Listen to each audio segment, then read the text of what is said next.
It's about 4 times the height of Mario, and it is just lingering in the woods behind this level for no apparent reason. It definitely has Hell Valley Skytree vibes to it as well. But the thing is, most people know this as the World 4-4 Ghost. As in, they associate it with this level because most people think this is the only area it can be found. And get back! That's Trophy! Because, in fact, this creepy figure is following us throughout the entire game. Really. Now, I know it doesn't come to any surprise, but any ghost level you go to has this creature lingering just outside the ghost house itself. All the flagpole areas in these dark blue woods have the ghost waiting for you. Doesn't matter if it's World 6-6 or World 8-4. Even Special 6-5 carries this dark beast. But those last two I named off are a bit different. They're more special than World 4-4 and 6-6, because although they have this mysterious entity waiting for you at the end of the level, they also have the same apparition waiting for you at the start.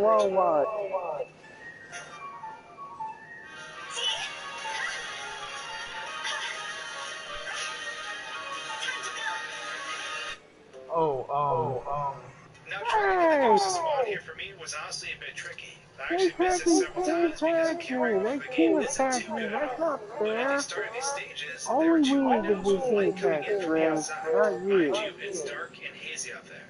In general, it's really hard to see. But if you wait here, our little ghost pal decides to come on up and start watching you through the windows. How someone knows this I've actually changed my OP character's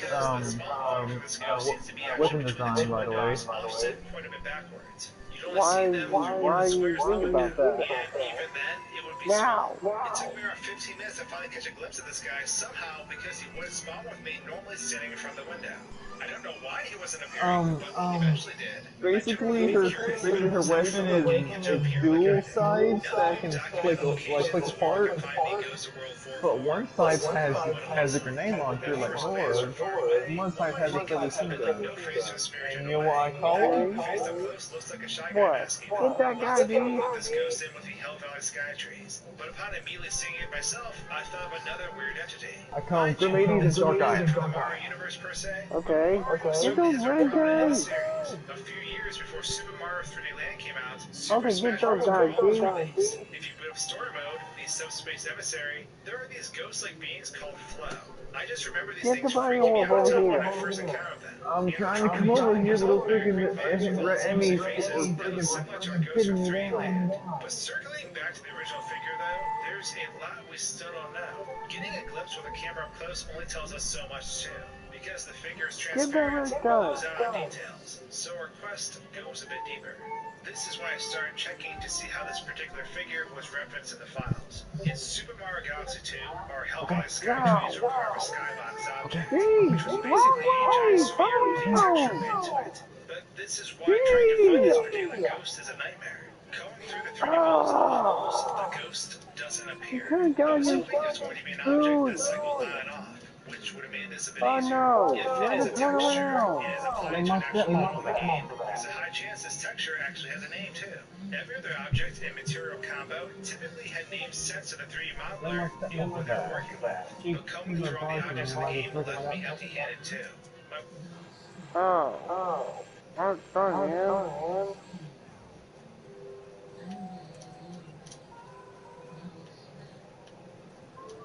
You can quack.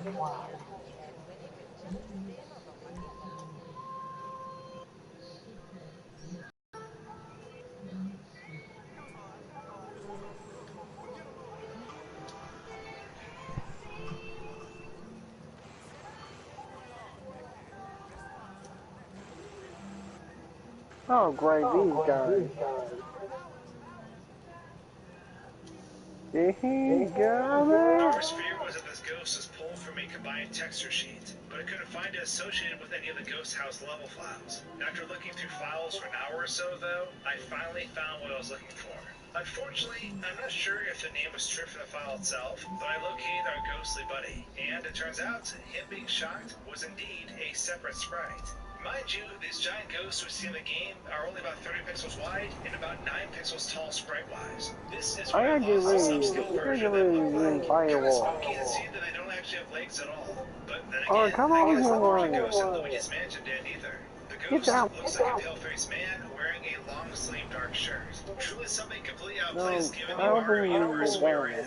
But something that looks very, very familiar in style to something quite famous. G'day, In boss. 1893, expressionist painter Edvard Munch created a very iconic and terrifying painting called The Scream. And honestly, it's what I thought of right away once I saw the ghost in its clearest, bright form. Mind you, the hands aren't on the face. More than likely, since a one-frame animation like that would have been pretty jarring. But the bright face, dark long-sleeve shirt, and what appears to be a lack of legs bodes well with what is present in the painting itself. I can't Obviously, this can be the mind seeking out patterns where there aren't any. But given how iconic the painting is, Let's just do another. Let's just exit don't this ever out. met the strange ghost of the game, and given how long it has been, I'm not sure we'll ever have an answer. The ghost of World 4 will be something that Mario Let's see fans how will many remember you've done for a so very, far. very long time, though. But that's enough from me. If anyone knows more about this creepy ghost, or if you have your own experiences surrounding it, I'd love to hear about it in the comments below. And with that, thanks for watching, guys and gals, and until my next video, cheers.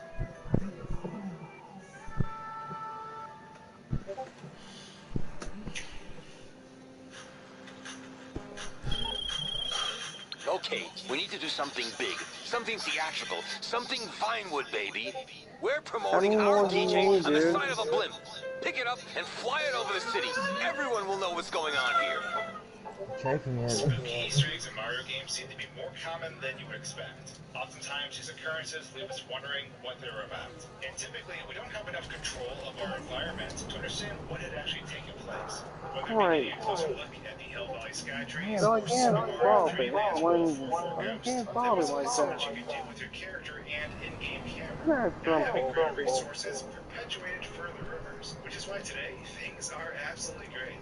No longer are a lot of these barriers in place, thanks to the amazing communities that rally behind the games they love. Given that, I want to take a trip to the skies above, because while playing through Super Mario 3D Land, I'm sure there were a few people who noticed that you weren't alone, that something was creeping on you. Oh my god, dude! If that sounds familiar to the Hill Valley Skytrees, well, that's because it is. Creepy aliens, man. Today, we're taking a closer look at the mysterious UFO that has been watching over players for years in Super Mario 3D Land. Now, ever since releasing my video on the World 4 Ghost, many players have been requesting that I document this mysterious UFO. Honestly, when it comes to creepy things in 3D Land, these two things are what players immediately think of. So, let's cover the basics first. Starting off, in order to encounter this strange UFO, you need to head to World 1 This is a level that is constantly descending with giant rock walls on both sides. Immediately upon starting, you need to head straight for the binoculars. Normally, the player would use these binoculars to close in on the toad, so that he'll reward you with a star medal. Usually, a player can finish this rather quickly and then move on. Let's go. For a long time, eventually you'll see the elusive UFO of legend. It'll swirl down from the blue sky and just linger on the horizon. It's a genuine flying saucer and has some animated lights that run across the I like a classic thing, dude. If you're viewing this on your actual 3DS, the clarity wouldn't be as crisp. Not that the UFO is HD. I just like classic, okay? After the Don't UFO judge lingers me. for a while and then takes off into the sky. No particular reason for it to spawn, but it certainly caught a lot of players off guard. So, what exactly is this UFO? Now, UFOs are not new to the Mario universe. Obviously, in Super Mario Galaxy 1, we have giant UFOs taking Princess Peach's castle. So this UFO we see here could very well be a throwback to those UFOs from the earlier game. Now, the UFOs we see at the start of Super Mario Galaxy 1, those take place in a pre-rendered cutscene. It's just a video file that plays once you get through the middle of the Star Festival. However, the UFO we see in 3D Land is taking place in real time. So, let's talk about that. Documenting that it exists really doesn't give us any more information about it as an object in the game. So, let's actually determine what's going on here. For starters, I wanted to see if I could touch this bad boy. So I granted Mario the ability to fly. I'll be right back. What's interesting is that the giant rock pillars alongside Mario can actually be walked on. Or at least they're envisioned rectangle camping, walkable areas above the level bed. But I figured this would be a good spot to judge just how high they But there's a problem. So after waiting quite a while, I realized that the UFO only appears when the player is looking through the binoculars. Honestly, I should have noticed this earlier, since the toad who's on the wall also disappears when not looking through them. Since there isn't a way to adjust your camera, it makes sense that these objects don't live. So that means the UFO is untouchable. But even if we could touch it, it wouldn't do much. You may have guessed this by now, but the UFO object actually is just a flat series of sprites. It's actually two sets of two oscillating sprites. If we take the camera in the game and look at it even more closely, this is pretty apparent. Rotating the camera around the object shows that it's just a flat, semi-transparent layer. To take it a step further, I want you to determine what the sprites look like fully. Those who watch my World 4 Ghost video know I put the ghost through a similar process. After digging around a bit, I was finally able to locate the sprites. They're actually just stacked on top of each other. And because the UFO is symmetrical, the developers simply mirror one half of the sprite to generate the other half of the UFO. This allows them to keep the sprite small. In fact, the sprite itself is only 32 by 32 pixels, meaning each UFO half is relatively 32 by 16. When the UFO starts warping away into the sky, the sprite changes to a lower resolution version that is blurred. This is 16 by 16, meaning each half is 16 by 8. The low resolution actually helps the UFO appear more blurry due to the upscaling, which actually helps create sort of a motion blur effect. It's pretty clever. Something I did find interesting, though, is that the UFO sprite itself is very muddy. The black background that is typically transparent in the game has lots of artifacts in it. Pixels that are off black and gray, which actually appear in the game too. It's hard to tell, but there's floating pixels around the UFO. Seeing this makes me think that the UFO is actually just a larger image that a developer scaled down. If this was drawn as pixel art, this probably wouldn't have happened. I imagine the mock-up was a much larger size in which they used to create these subtle animation. It was then downsized to sprite size and then tinted grayscale. Since the transparency layer isn't a clear black and has artifacts, it definitely leads me to believe this was based off a photo at some point. It'd be strange for the artists to go out of their way to add in these artifacts. While revisiting this right before this video went out, I realized that the UFO actually comes back multiple times. While the player is looking through the binoculars, the game time freezes. But if we leave our character sitting there, staring up at the sky, the UFO will come back after a certain period of time. What's interesting is that the UFO actually takes off in a different direction each time too, which I thought was pretty neat. And to top this off, I had to correct myself from earlier, because the UFO does appear in the normal game view too, and is not tied to the binoculars like Toe. I just happen to miss it every time, unfortunately. Other than this though, there isn't really much more to this UFO. It was put in the game as a gag. It certainly caught a lot of players off guard though. And if you encountered this when you played, I hope you enjoyed this video sharing a bit more clarity on what the UFO actually is. And with that, if you are subscribed and you like this content, I strongly recommend subscribing. There's a lot more coming, so I hope you enjoy. Thanks for watching, guys and gals, and until my next video, cheers.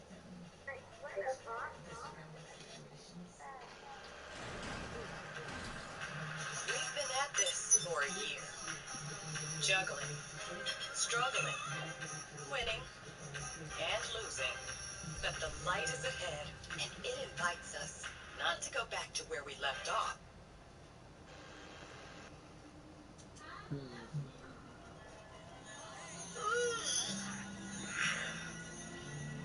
If you're like me, the best mysteries always have some aspect of dread attached to them. Discovering something creepy or bizarre only amplifies our desire to know more about it. Aerial marketing. Honestly, before diving into YouTube for gaming, I considered talking about creepy mysteries from our world. But I do have to say, digital worlds have some pretty strange stuff too. And that's exactly what we'll be diving into today. With Super Mario Galaxy 2's release almost a decade ago, there is one popular mystery that perplexed people for quite a long time. A looming sense of dread and suspense that seemingly followed you throughout the level. These were known as the Hell Valley Sky Trees. Now, there's a multitude of theory videos focused around these objects that cover references to real-life folklore. But today I want to turn back the clock and revisit this iconic mystery that has perplexed gamers for many, many years. Since we're diving into creepy land, I've brought along animator and creepy connoisseur Ben Frank to help set the stage. If you're unfamiliar with your YouTube channel, I highly recommend checking out her creepy analyses on some of your favorite series. So sit back, turn off the lights, and let's revisit the haunting presence of the beings from beyond the valley. Shiverburn Galaxy, 2010. In the midst of navigating World 5, we come across a stage divided between fire and ice. This stage in particular keeps you moving as well, as you're surrounded by dangers on all sides. One small misstep could toss you into the lava for multiple hits if you're not careful. Lots of players progress through this stage's linear format without giving the environment much thought. But the whole time we're playing this level, there's something creepy in the sky.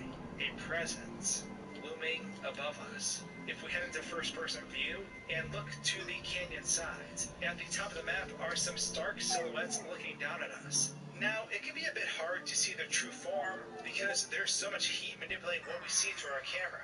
But these are the iconic Hell Valley sky trees. Now, when these were first encountered, they didn't have a name like that, but they quickly entered creepypasta territory. The name of these strange figures actually stems from a data mine by user Tacos, as outlined on a Go Nintendo article from years ago. These beings we see up above are actually flat textures that are adhered to the skybox. The skybox is essentially an environmental container that contains the world, which usually includes the sky and other objects in the distance. In this case, the skybox was labeled Beyond Hell Valley Sky, whereas these creatures were labeled as Hell Valley Sky Tree. What's interesting is, most photos of these creatures actually show 3 in total. We have 2 off to the left, and another off to the right. But since they're actually duplicate textures, there are 4 of these figures in total. One of them can just never be seen at all, because the texture for the canyon's edge actually crops them out. If we view them from a side angle, you can see how much of them are actually hidden. But what are these things? Are they trees? Ghosts? Aliens? Despite them being labeled as trees, it still doesn't make a whole lot of sense. If they truly are trees, why are these the only ones around the entire canyon? If this place is volcanic and has erupted or expelled lava at some point, shouldn't all of the trees have been wiped out by now? They definitely look like spooky ghosts, and there are notable differences between them. Some have arms, and some do not. But the thing is, this actually isn't the only level that has these figures. In fact, the last level of the game has them too. Grandmaster Galaxy is a hodgepodge of all things encountered in the game, and halfway through the stage, we encounter this same environment without all the lava. It's actually way easier to see the creepy dudes in this stage. The lava, there aren't any heatwaves obscuring your vision. In both stages, these creatures always seem to be right above you. But that's not actually because they're following you. In the Super Mario Galaxy games, the skyboxes around the environment are held in place and don't move when you move. Even if you were to use flying and try to fly up to the beams from beyond the valley, you'd be flying towards them forever. And that's precisely why one of the aspects of this mystery has always remained, without being able to reach them, we need to actually get a sense of scale. Until now, that is. The thing is, even if we reposition the skybox in the game, it'll snap back to its original position. Only rotation is saved, it seems. However, while it is tedious to line up, we can move the skybox to overlap the level itself with a 3D viewer. The scale is pretty much exactly the same, except Mario is stuck in a good old T-pose. But this is where things get interesting, because it isn't until we bring these beings to our position that we realize just how giant they really are. The biggest of all of them is at least 100 times the height of Mario, if not more, with the smallest, which is the creature to the far right that normally cannot be seen, being about 30 times Mario's height. Whoever made these quote-unquote sky trees also seemed to do them in a rush, as on their texture, there's a single row of pixels at the very top that can be seen. Obviously, when viewing this on console, it's not crisp enough to notice, but it definitely exists within the file. Something to note about the figures on the cliffside is that the ones with arms strongly resemble EHL, or Elf, from Luigi's Mansion. This was an unused enemy or beta boss from Luigi's Mansion that had long arms and a stringy torso. When viewed from below, the holes in the figure itself seem to line up with the 2 eye holes we see in Super Mario Galaxy 2. Since reviewing it from down below, this rotation would be accurate in terms of what we see, but it's still a bit out there, and highly unlikely there's any connection. Okay. The buyer wants an airdrop. The park's loaded and waiting at the helipad. Mystery for the remainder of days. Since we've never actually gotten an official word on why they exist, all we can do is assume they were put there as sort of an Easter egg. Knowing how massive they are in size kind of makes them more menacing than what I thought of them before, though. Beyond that, up until this point, I feel like I've always read about the 3 figures above the canyon, when in reality, there are 4. It's just, no one has ever seen the 4th in game. 4 giants who could crush Mario if they wanted to, but they'll just remain ominous figures looking over the land below, forever staring down, and us forever wondering what they were about. If you're still watching, do me a favor and check out BitFrank's channel. She produces amazing anime content about some of your favorite series. I highly recommend you go over there right now to watch some of her videos, as the amount of effort she puts into each one is crazy. She did all the animated sections in this video. and she doesn't have a video about Stranger Things to kick off season 3. No spoilers, of course. She also has videos on Coraline, Tangled, and so much more. Go to the description now or click the eye icon above. And thank you so much for showing her channel some support. Also, let me know if there are any other mysteries you want me to cover. Recently, I've stuck to new ones that haven't been showcased before, but there's plenty of nostalgia in some of the classics like this one. Anyways, thanks for watching, guys and gals, and until my next video, cheers. Now get that last one.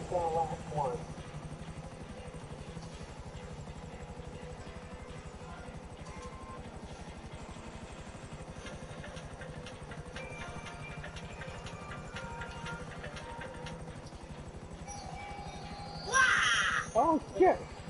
Spooky levels are the best. There's something about the eerie and haunted stages within a chipper game that just amplify their effect. I guess ghosts truly just make everything better, including mysteries. A few months ago, I covered a strange launch star that was out of bounds in Super Mario Galaxy 1.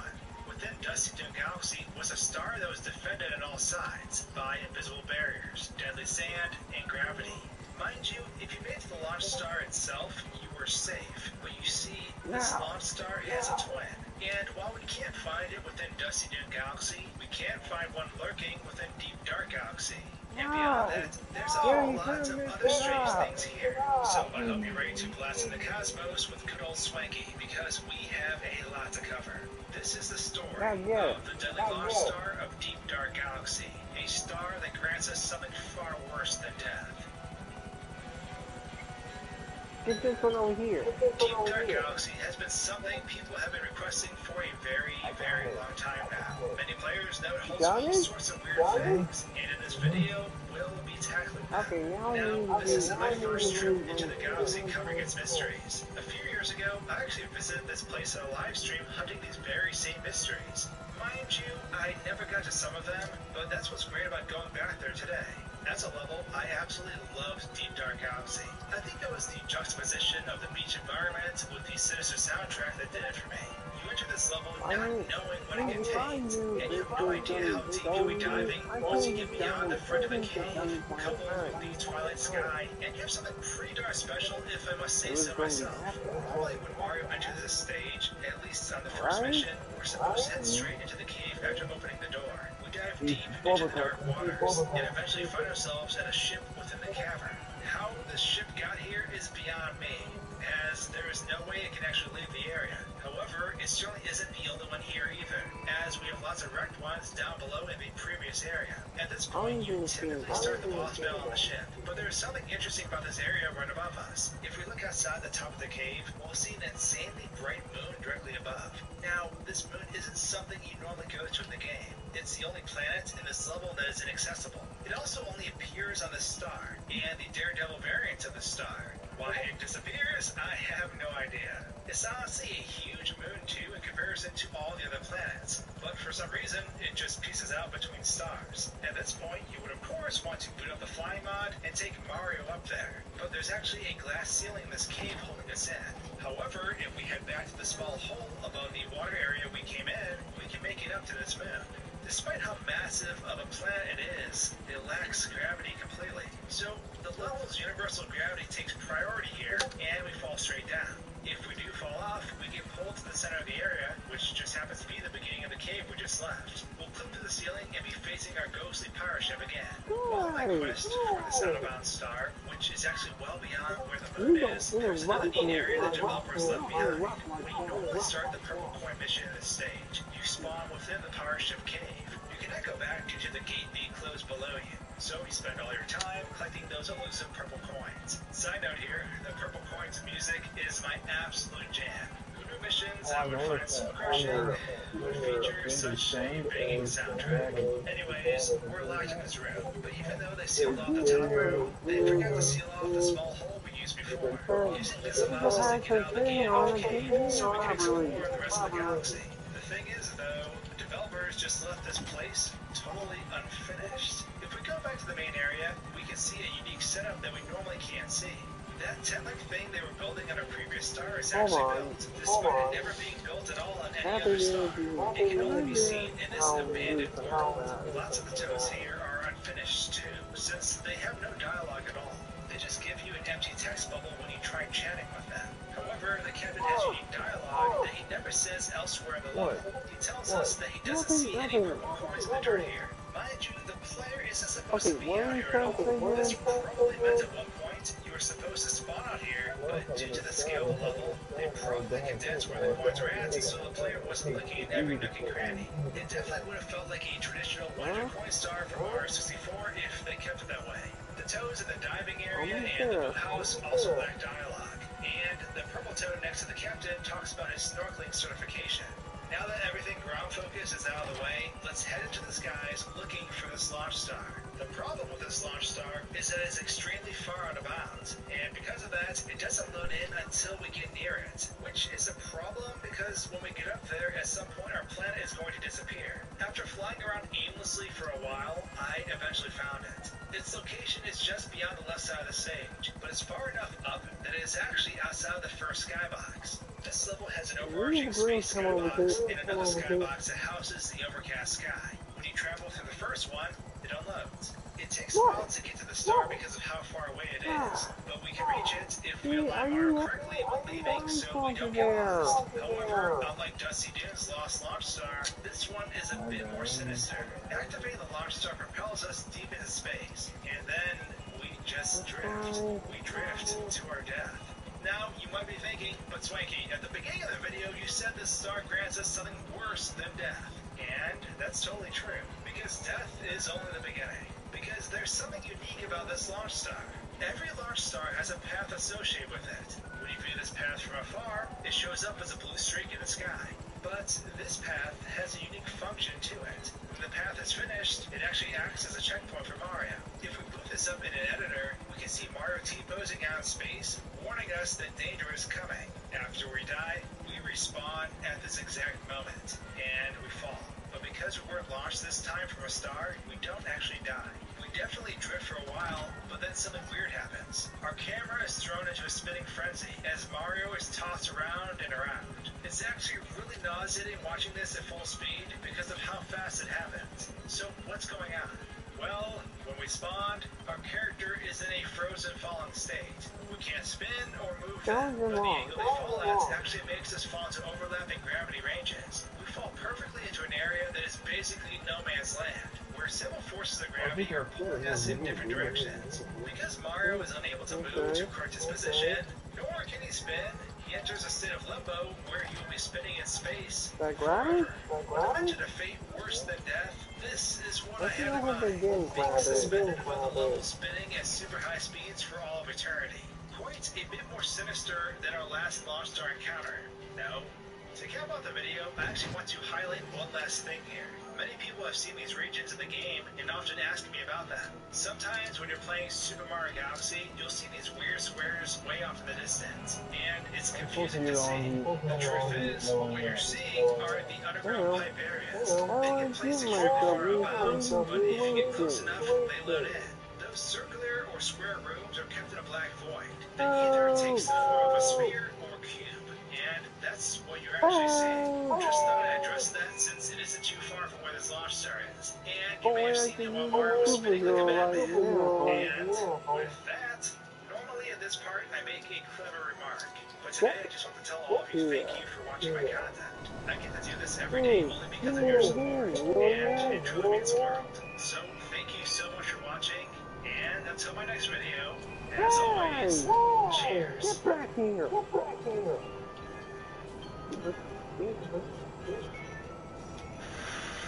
I'm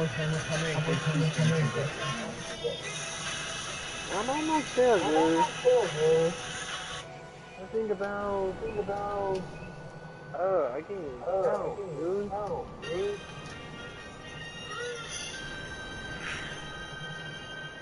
The vastness of space, beyond the infinite beyond. If there's a game that sort of captures that feeling, it's gotta be No Man's Sky. No, I mean Super Mario Galaxy Loopers. Up until Super Mario Galaxy, I often didn't explore space as an environment in 3D platformers. I was in space levels in Clover, these stages based in the atmosphere of Sonic Adventure 2, Yeah, I saw that before, dude. That but was being funny. completely encompassed in space, matched with a perplexing soundtrack, and and Super Mario Galaxy was one heck of a game. Now, through all my tinkering with the series, I've always wondered how far the map would go. What is out there in the vastness of space? So, let's set the stage for something strange. Something that one might deem an absurd question. Can you touch the edge of the universe in Super Mario Galaxy? So, let's rewind time for a bit. There's a couple things we need to go over about distance in Super Mario Galaxy first. Now, this is where I would make a parallel universe joke. But honestly, it might not end up being a joke. I'll explain more later, but by the end of our run, Mario's gonna look like he missed a scuttlebutt and was trapped between dimensions for all of eternity. Which is grim. But the dude's got extra lives, so he should be fine. Years ago, when I first played Toy Time Galaxy, I always wanted to reach the windows in the distance. Despite how massive the galaxy was compared to Mario, the entire setup was dwarfed by the colossal scale of the room we were in. Mario was a mere germ on a toy. I guess we'll A just speck do of this dust way to floating do through the one. void. This room in particular is what made me set my sights on reaching the great beyond. It is what drove me to come back to the game years later, ready to fly into the sky. So that's what I did. I strapped on my blue suspenders of aviation and headed for the great beyond. But something I quickly realized was that this was going to take a very, very long time. Despite how far I flew, I felt like I would never reach the edge of the room. It was always out of reach. Was I hitting a glass wall? Who cares? Well, by this point in the journey, I'm sure a lot of you know what a skybox is. It's a rounded object, sometimes square in older games, and it's what contains the world for the game. It's so that when you're looking around, you don't see an empty black void. Now, Super Mario Galaxy skyboxes are absolutely massive compared to Mario, and can't even be seen when they're framed to scale. Regardless if the skybox is a starry void of space or the inside of a toy room, they are similar scales. And when flying away from the world, the level you leave behind disappears due to the rendering distance of the game. So when you're out there in no man's land, it's very easy to lose where you are and where you've been. So are you flying in place against the edge of space, or are you actually moving forward? The answer is actually the latter. You are moving forward, despite it not looking like you are. There are actually some areas in Super Mario Galaxy that are so massive that the world around you will disappear for several minutes before you even see another familiar area. Take Loop Galaxy, for example, because it has a trick it uses to hide where you're going.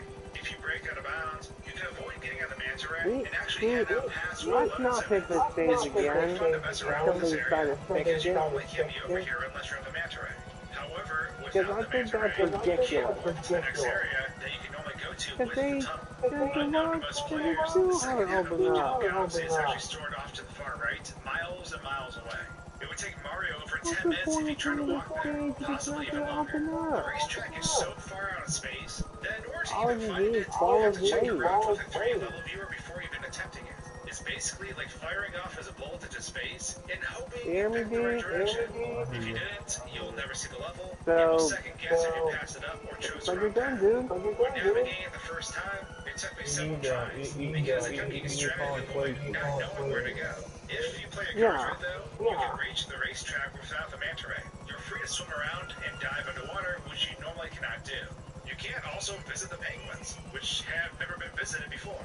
The thing about how many few players have actually stood over here, knowing how long the journey is while flying in here, is quite the reward for blindly flying out to the depths of the great beyond.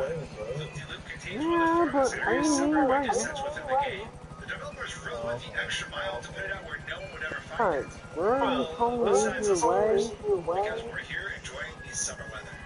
But let's come back to the issue at hand. That's on my point right there, dude. And I wouldn't even be attempting to explain this challenge if something did catch my eye a while ago. So anytime I've flown out into space, or even when I was trying to reach toy galaxies on a route, there's a point where everything is gone, it's just me and the sky. That's a lonely voyage for sure. But it's this situation that makes you feel like you're moving despite the fact that you are. Without reference objects, it just looks like you're being held in place. But there's something that occurs that gave me hope. When you're cruising through the stars, your camera basically locks behind you and stays there. It looks like nothing is happening at all.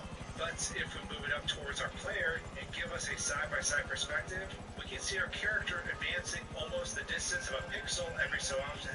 Our character somehow is slowly creeping across the sky. This, of course, gave me hope. It might take an eternity. Heck, Mario might just be bones by the time he reaches it, but it did seem like we were advancing. Unfortunately, it seemed like the rate we were advancing at was about on par with how are you doing? The solar system, which is going to take forever and a half. How are you so doing? what could be done? What could we Dude, Mario I flew told up you to not to.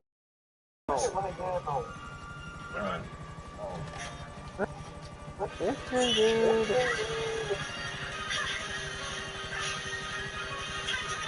I plan on doing it tomorrow. Or whenever I might feel like doing increases it, speed okay? by hundreds of times his normal movement speed. With Mario's new abilities, he I'll took to the try skies. to Sunday It if took I him a can. second to break out of the gravitational pull of the observatory, and before he had a chance to say goodbye, everything he knew was miles behind him. Now aimed at the heavens, he rocketed towards Plus, space at an alarming rate. Sunday, Mario never Mama returned took to the her observatory. funeral. He became Her half plumber, died. half rocket, and blasted forever through space. Are we going The to? desert bus in the sky. I'm Mario afraid personified for the cosmos, but something was this is wrong. The stress of the I drain was didn't taking its know toll on her. Mario's body and weakening his resolve. I Stay left this home, Mario man. cruising on autopilot for a while as I cloned another Yeah. Mario and prepared him for I feel launch. bad for my His mom. destination would be similar, but he'd be heading She won't go by herself, she'll be with her. to the bottom corner of the galaxy. We'll call him Voyager 2. Before he even loaded onto the observatory, he was blasting off at a 45-degree angle downwards and forwards. It's interesting, because you would think that at the speed, Mario would have no issues blowing past the skybox and touching the edge of the great beyond. To put things into perspective, Mario was traveling between 100 and 150 times his normal movement speed. It's honestly hard to track just how fast he was going. To make things even faster, I should mention that I had the game running at 4 times its normal speed too. So quadruple the speed we were talking about before. Our opponent is a skybox that supposedly never changes distance despite where our character moves. But through brute force, we're going to break the kneecaps of the skybox and travel to the next I dimension. love how to For say this, dual there's blade. time. Even though Mario's travel speed was on par with the speed of light, it would be hours before we would get a real update. His character was shaking all over the place in both instances. The Mario flying forward was moving so fast his body tore itself apart, barely even recognizable. As for Voyager 2, Mario's arms and legs buckled under the pressure. Gravity was guiding him, and he accepted his fate. Probably the worst part of this whole ordeal was having to toggle between 2 Wiimotes and keep them in constant motion. Because if you don't, the game flags you for the Wiimote You know what not the being funny detected, thing about and it essentially pauses the game. episode from the nerd? When your game is accelerating because it happens very quickly. Actually As time takes went a on, Voyager 1 seemed to be filled pretty with stagnant. Rolling Rock, I was worried which the is game was going beer, to crash because it was glitching hardcore.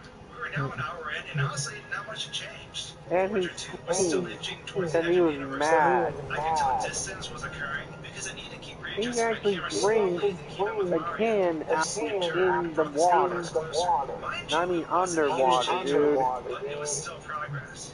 We were now about 2 hours or so into our adventure, Really and some chibi. bizarre things started Why are happening. the I Gremlins was toggling looking on in and off my the recordings and save states, but probably the What? weirdest thing I could have never Why the anticipated Gremlins happened. looking And all this was with Voyager 2. I Out thought of that was, nowhere, I thought they were supposed to moments look between the the 2 same. setups, Voyager 2's screen went dark. Oh, Mario wow. was gone. I thought you were trying to do a joke or something. You No. know what? I used to be a bully champion. Well, I don't know what to tell you. Sorry. And all I could see was the I rotating had to clouds of watch the Three galaxy, Cheese or what I again. thought was the galaxy. I was thinking that somehow, perhaps by traveling this far out of bounds, that maybe the floating point values from Mario somehow was trying to break the game itself. Mind you, that's what Mario was flopping around and breaking. It's a floating point error pertaining to the positioning of the model in the game. And because it's way out of bounds, the values are being cut off due to the absurd scale of the number. So his positioning coordinates are so absurd that the game is having trouble figuring out how to interpret his position and his model's animations due to how vast the number is. Anyways, back to the dark skybox. After a few minutes of looking through the void, I then noticed shooting stars manifesting themselves around me. This is weird because there aren't any on this portion of the map. Mario was still gone, but as I rotated the map, I discovered that somehow I was inside the fountain area. At least my camera was. If I reset my camera's position, I was still showing that Mario was somehow out to the great beyond. But the fountain interior was loaded. The shadow What wall was about there it? too, but there weren't any objects loaded on the map. I know the Somehow, name of it. way out in deep space, I What's the figured name? a way to load into a different map. Original of the song Mind you, we're talking has about the lyrics in time it. span. It's It would called take Mario 1 month or more to Glasses walk to this destination. Natura. 1 hour speed for the current Mario is about 800 something hours worth of normal Mario speed. So, what cares? Mario was lost because the camera stopped and the tracking one that him, listens and there was no way in to the tell where actual he game went. is So the the only option information. I had was to reload a Okay. previous save state from 7 Song minutes has before. I was determined to recreate the issue, but it didn't happen. Mario never loaded into the fountain area, which which is bizarre because I'm certain nothing changed. I wasn't influencing his movement at all. As more time passed, I did notice that for some reason, Mario twitched and changed trajectory slightly. I don't know why this happened. Normally, this can take place if Mario leaves one field of gravity and enters another, but the gravity regions out here aren't even defined besides universal gravity. However, this was the first change I experienced in a while, minus the strange wrong warp. Voyager 1 Mario was still doing its thing, but I had a hunch that Voyager 2 was actually traveling much faster since he was also fallen. And I really believe this hunch to be true because of what happened next. You wanna know After what creeping across the sky, slowly descending at a 45-degree angle, Mario finally broke out of his hold. Instead of lagging in space, he started shooting off faster than ever towards the skybox. I'm not sure what causes this. Either an overloading of data due to Mario's position metrics being insane, or if there's an invisible void that we're slowly inching across that keeps the skybox in check until once broken through, My breaks the character's illusion of the name immovable is skybox. Because now the skybox wasn't this Twilight unattainable Rose. thing. Mario was reaching the absolute edge of the universe. And honestly, it was kind of Her surreal. emblem I spent my entire time playing the Galaxy behind games, rubies, believing these things couldn't be reached. but underneath the emblem is skull across The different skyboxes that fade away in Grandmaster Galaxy in the second game. When Voyager 2 had reached its destination, it broke through the edges of the skybox and into the great blue beyond, a space that would go on for all of eternity. What can you do? Forever drifting. And although at this point Mario wished for death, was unable to die. I was going to say, you want to know what pisses me off on some certain things like Facebook, Twitter, and stuff? People being the imposter of the real person. But if that gets you off, then the imposters try to make them look bad and making them think that they've done something wrong. You know what I mean? See, take for example, someone, your imposter is you, and then they make you look bad. Will that piss you off? There you have it. Then why you say that? Well, because pretty much bullying someone who's sapphire would call me a faggot. I just told him to fuck off. And pretty much, Cammy here, well, she's not here, but Cammy showed me the real person. Apparently the real person didn't talk shit about us. He was the imposter. Excuse me. Yeah, see, that's bad. Sorry. Because, Should have gone to Toyota's tire savings.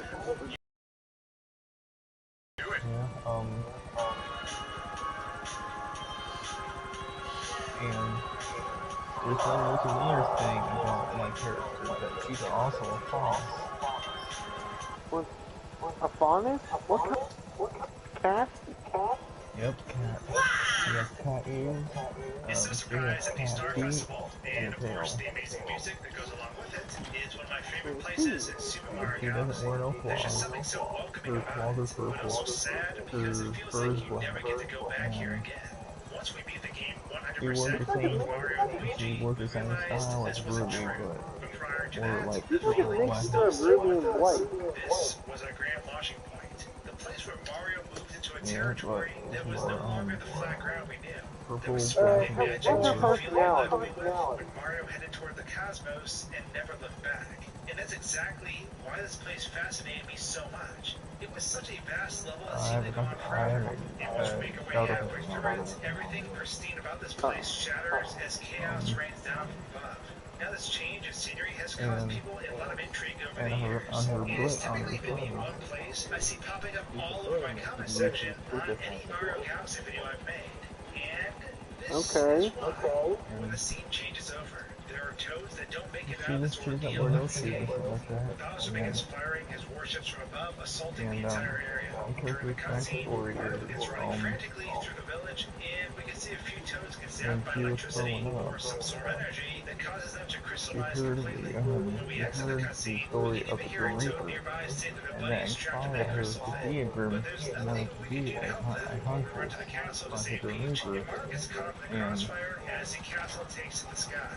With a burst of magic, Mario is flung out into the Even atmosphere, if the and actual our girl adventure for real begins. life, And we never go back to that starting area that is in ruin. she The trained next her, time we get a chance to check it out, oh the it, game is finished 100%, and how to use her and silver nothing eye. about the accident remains. So today, Huh? we're going on a little And quest. A quest to save the frozen toads at the start of the game that no one has ever freed before.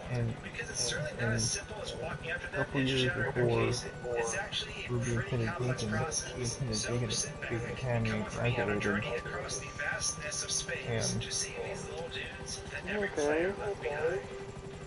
and Do you remember playing games as a kid and thinking it looked absolutely mind-blowing? But and now, since the those old same story games of appear Ruby, blurry if you play them on she the gets original to hardware. finally meet Ruby The crispness in of the Volume games 9 went away as newer, of better graphics came about, 2004, and our minds adjusted to the and modern actually, graphics of today. That's a problem I've and had her with Ruby going back to falling in older love. games. Sure, emulation produces great results, but it's also error-prone and doesn't carry the same feeling. There's just something about the original console that can never be And her replaced. personality is, But there is a solution to this, and it's called the M Classic by Mercedes.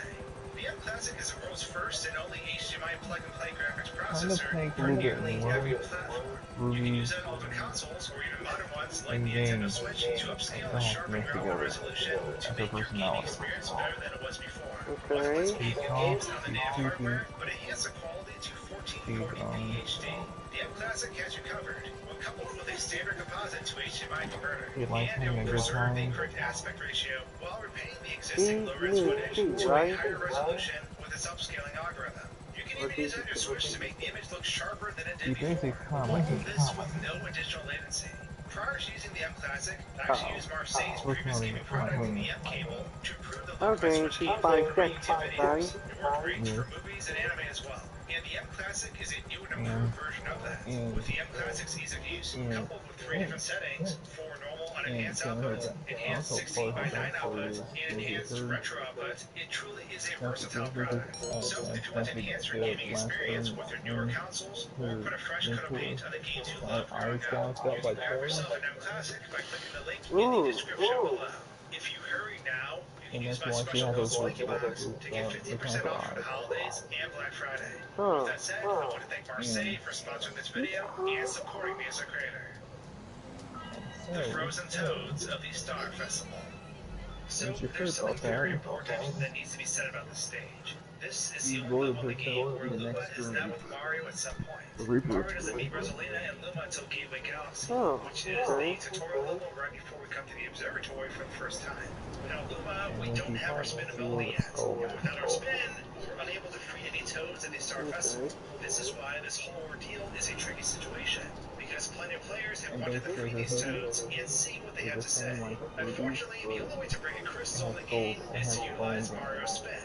The ground pound and it doesn't work at all, and trying to do so will actually make Mario Alright. skip off the crystal and ground pound twice. Shooting the crystal with star bits doesn't help us any either. So we're stuck in a situation where we want to do something, but we don't have the ability to do so. The solution for this isn't My exactly needle easy. strike Getting 5, Mario I'm covered going like to Game put Gear 4, in which could potentially break the Skymax. crystals, It's a doesn't female, exactly but work because we honestly, can't I don't spin mind. during I the mean, fire being a level. Now, female. spinning also means no yeah, flying hack that I typically use, you will know because her flying is symbol. initiated by spinning in the air. And granting Mario the Yeah. ability to spin isn't something that's Her easy to do, semblance is because called it's normally Shadow bestowed Petal upon him Bird. during a cutscene event through Rosalina. So for the Okay. time being, we're actually going to try to do a workaround before actually tackling the more complex way of reaching these toads. Because even though there are tons of toads frozen down here, there's also tons of toads running around and dancing that we never get to interact with. Some of these toads end up getting caught inside the crystals once the cutscene takes place. So let's try reaching them first before attempting the others. Despite not having the ability to fly, we can still enable a moon jump here. For those who watch my gameplay channel Swinky Zone, you'll know I dabbled around this area with the moon jump code quite a bit. There's actually a lot of neat things here too. For starters, we can actually travel back to the path that Mario runs on during the opening cutscene to the game. Only the path around it has collision though, and everything else around it makes Mario fall to his death. All the surrounding geometry to the level as a whole lacks collision too.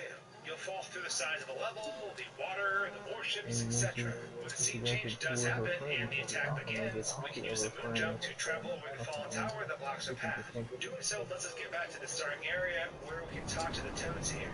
And they don't have any updated dialogue. It's actually pretty funny how oblivious they are to the destruction that's going on. Toad, this is my favorite view too. So, what do you think of the Nothing semblance? beats it.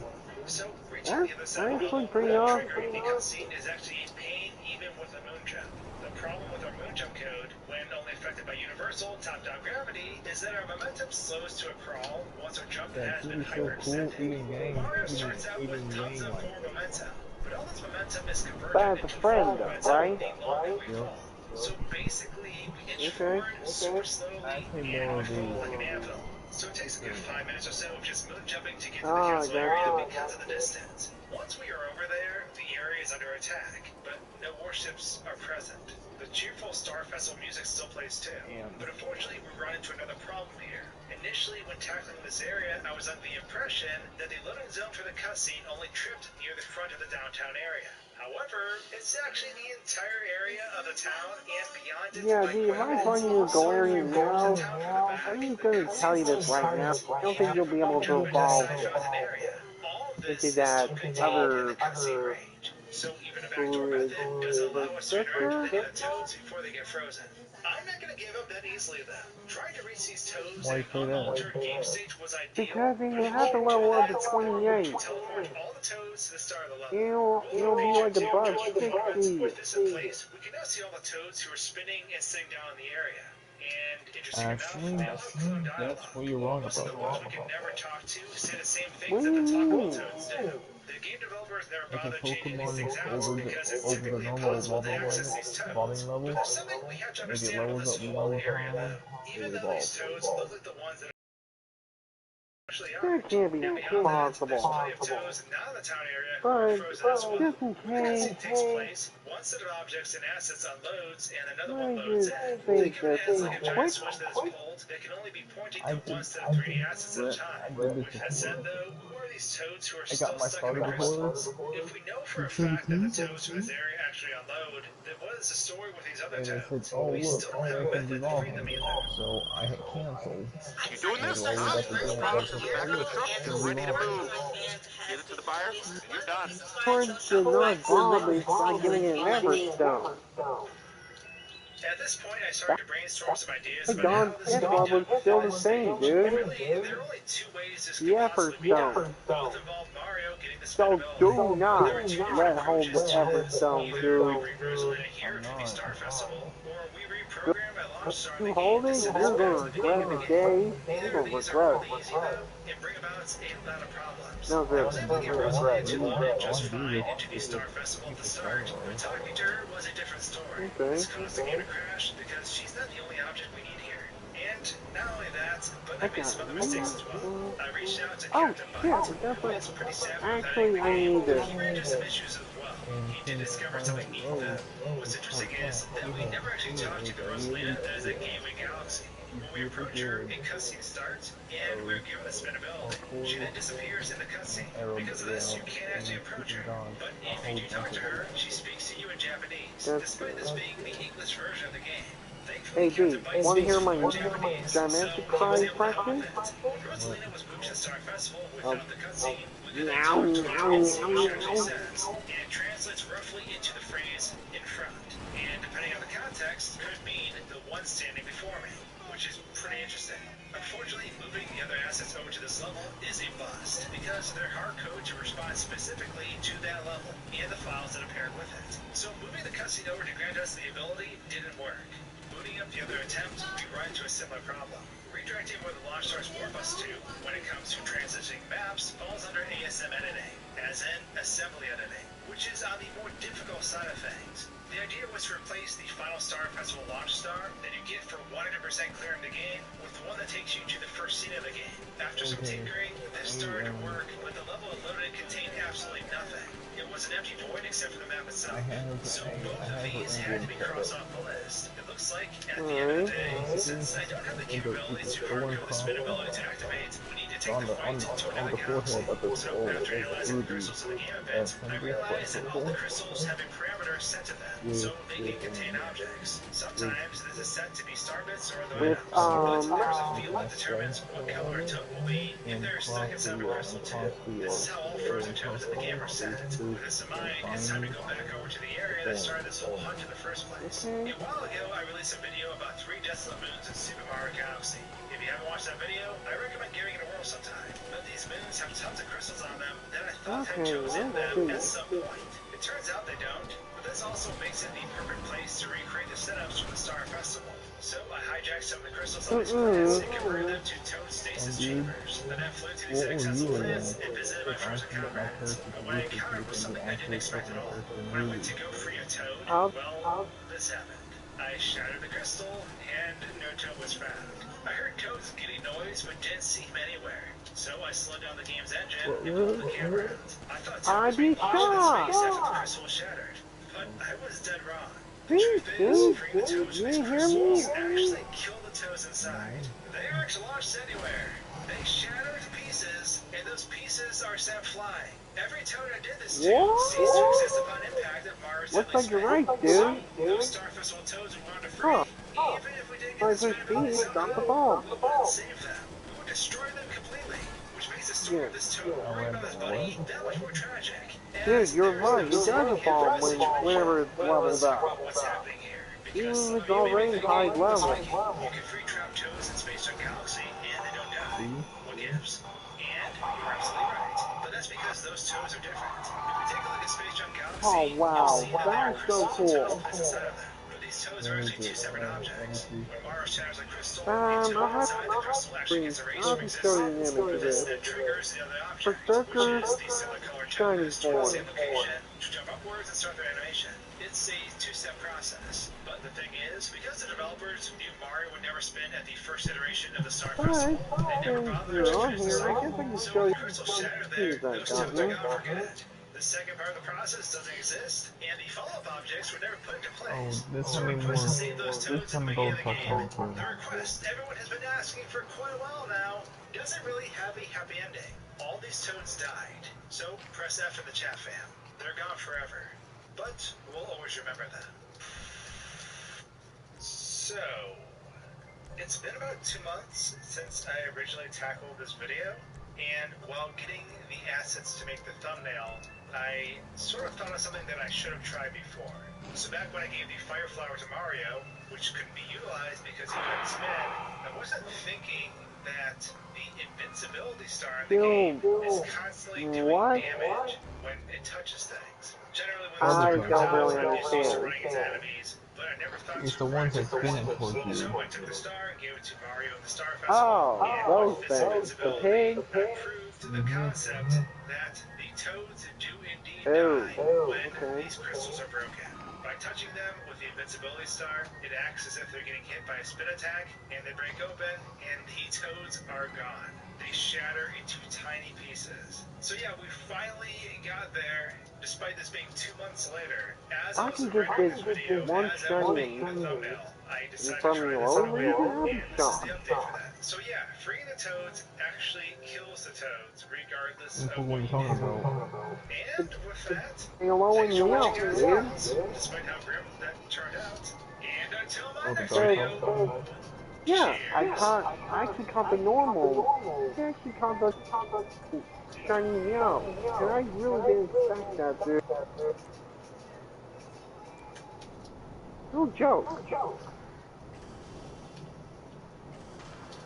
Hey, Red. I just noticed something. You know, it's about what? Look at Pokemon Meows.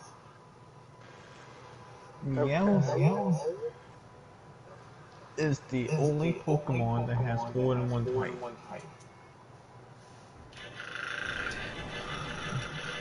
The reason why I say that is it's 3 different by types. now you're probably familiar with Yeah, the they're videos where players try to normal. avoid Second clicking that's any points at bug, all and the while third trying one to that's finish a steel. Mario game. Several creators and Yep. challenge hosts have taken these on, and some have even branched out to reinvent I the think challenge in a different way. Meowth is the For one that example, has trying to more collect every form. coin while clearing the game. But Or in this different. video, we're doing something even different. What if every object in Super Mario 64 was turned into a coin? Would you still be able to beat the game? Well, as crazy as it sounds, that's what we'll be tackling today.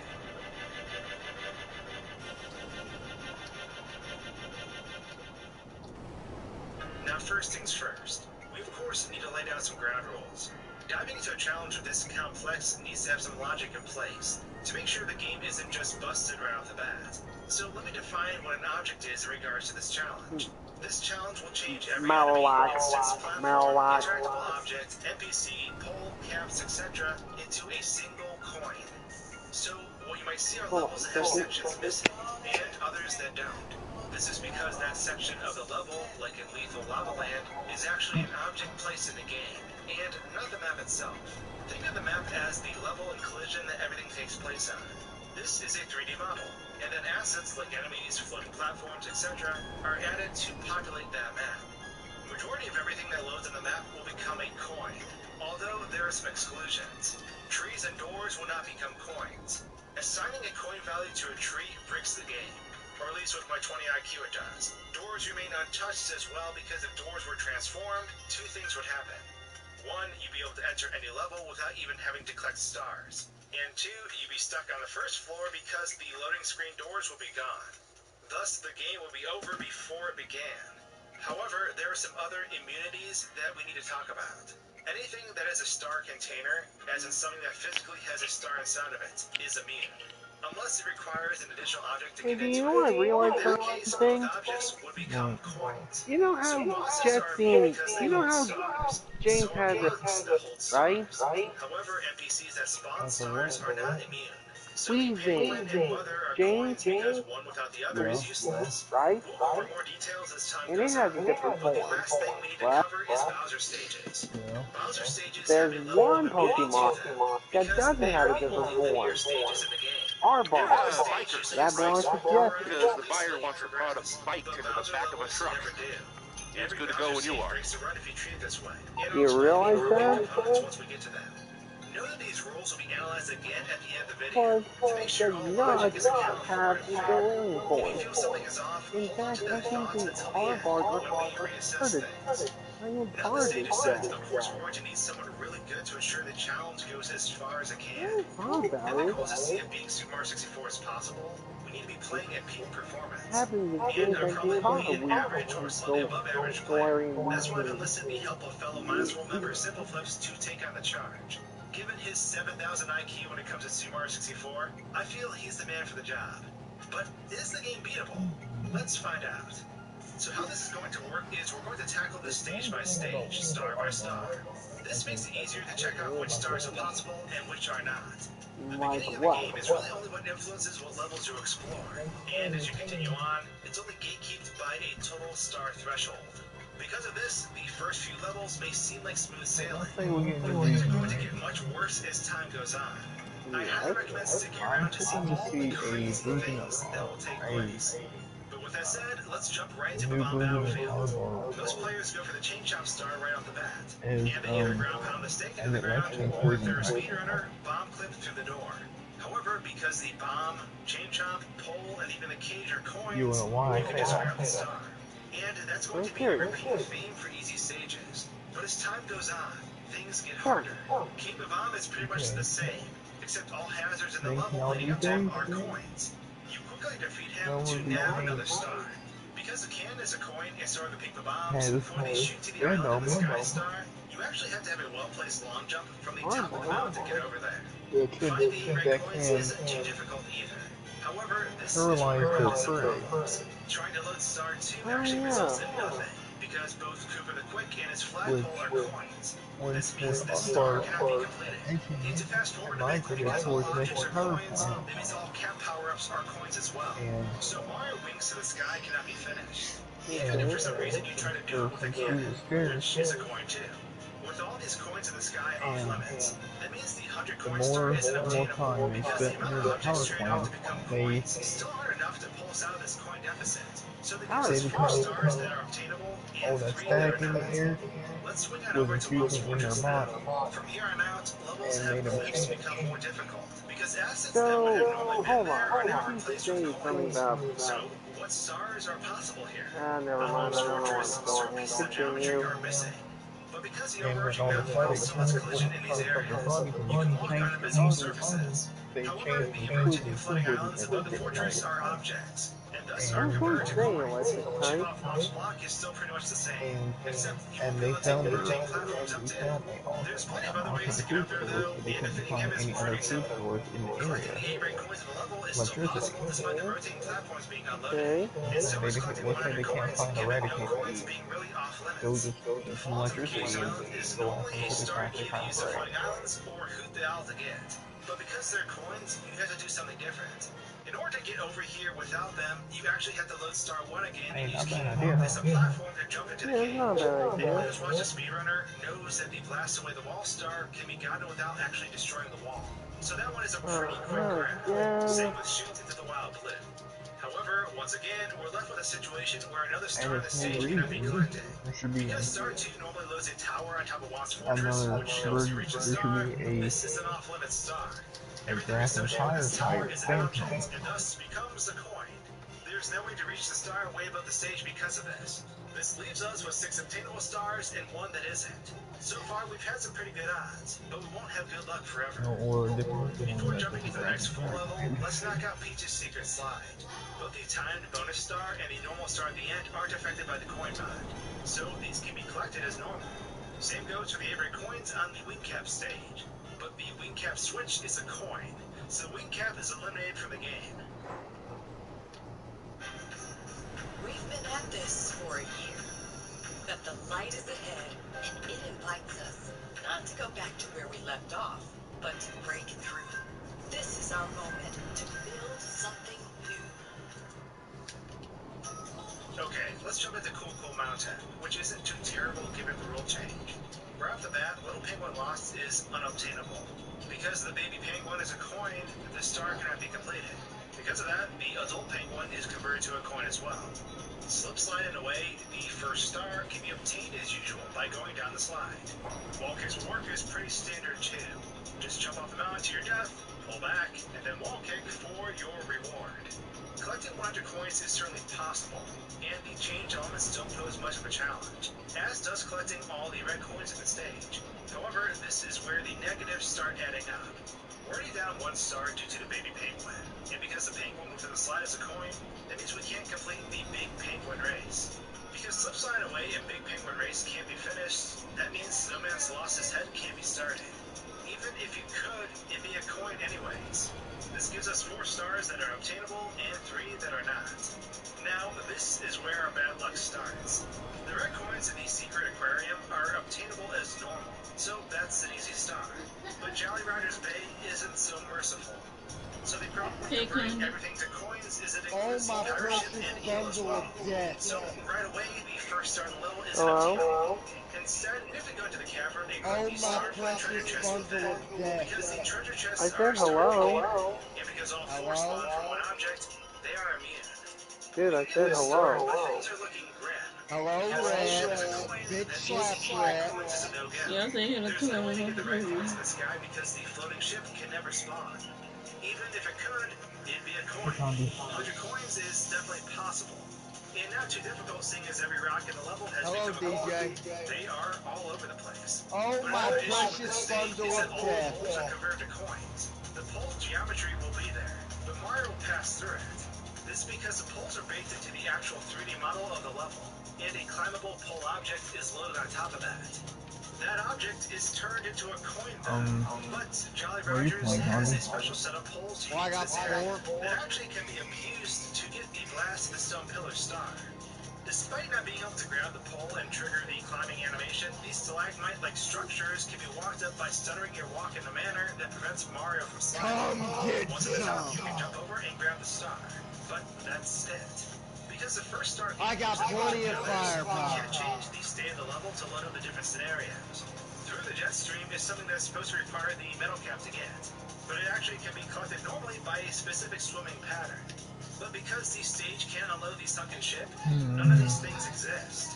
Can the eel come out to play is unobtainable because it can't be loaded. Why are you playing like a sport, Andy? It'd be a coin, because the star isn't actually inside of the eel.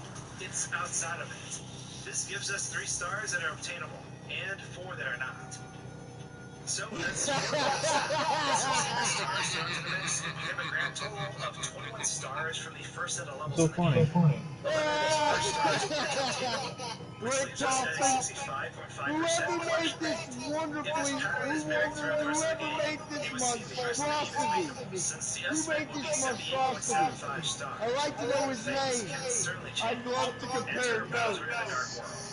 So, like I said earlier, Bowser levels have a certain level of immunity What to map them. you're playing They on? have to because they are linear stages without any other What is options. it, Dad? If there wasn't a baseline immunity, this run would be over right now.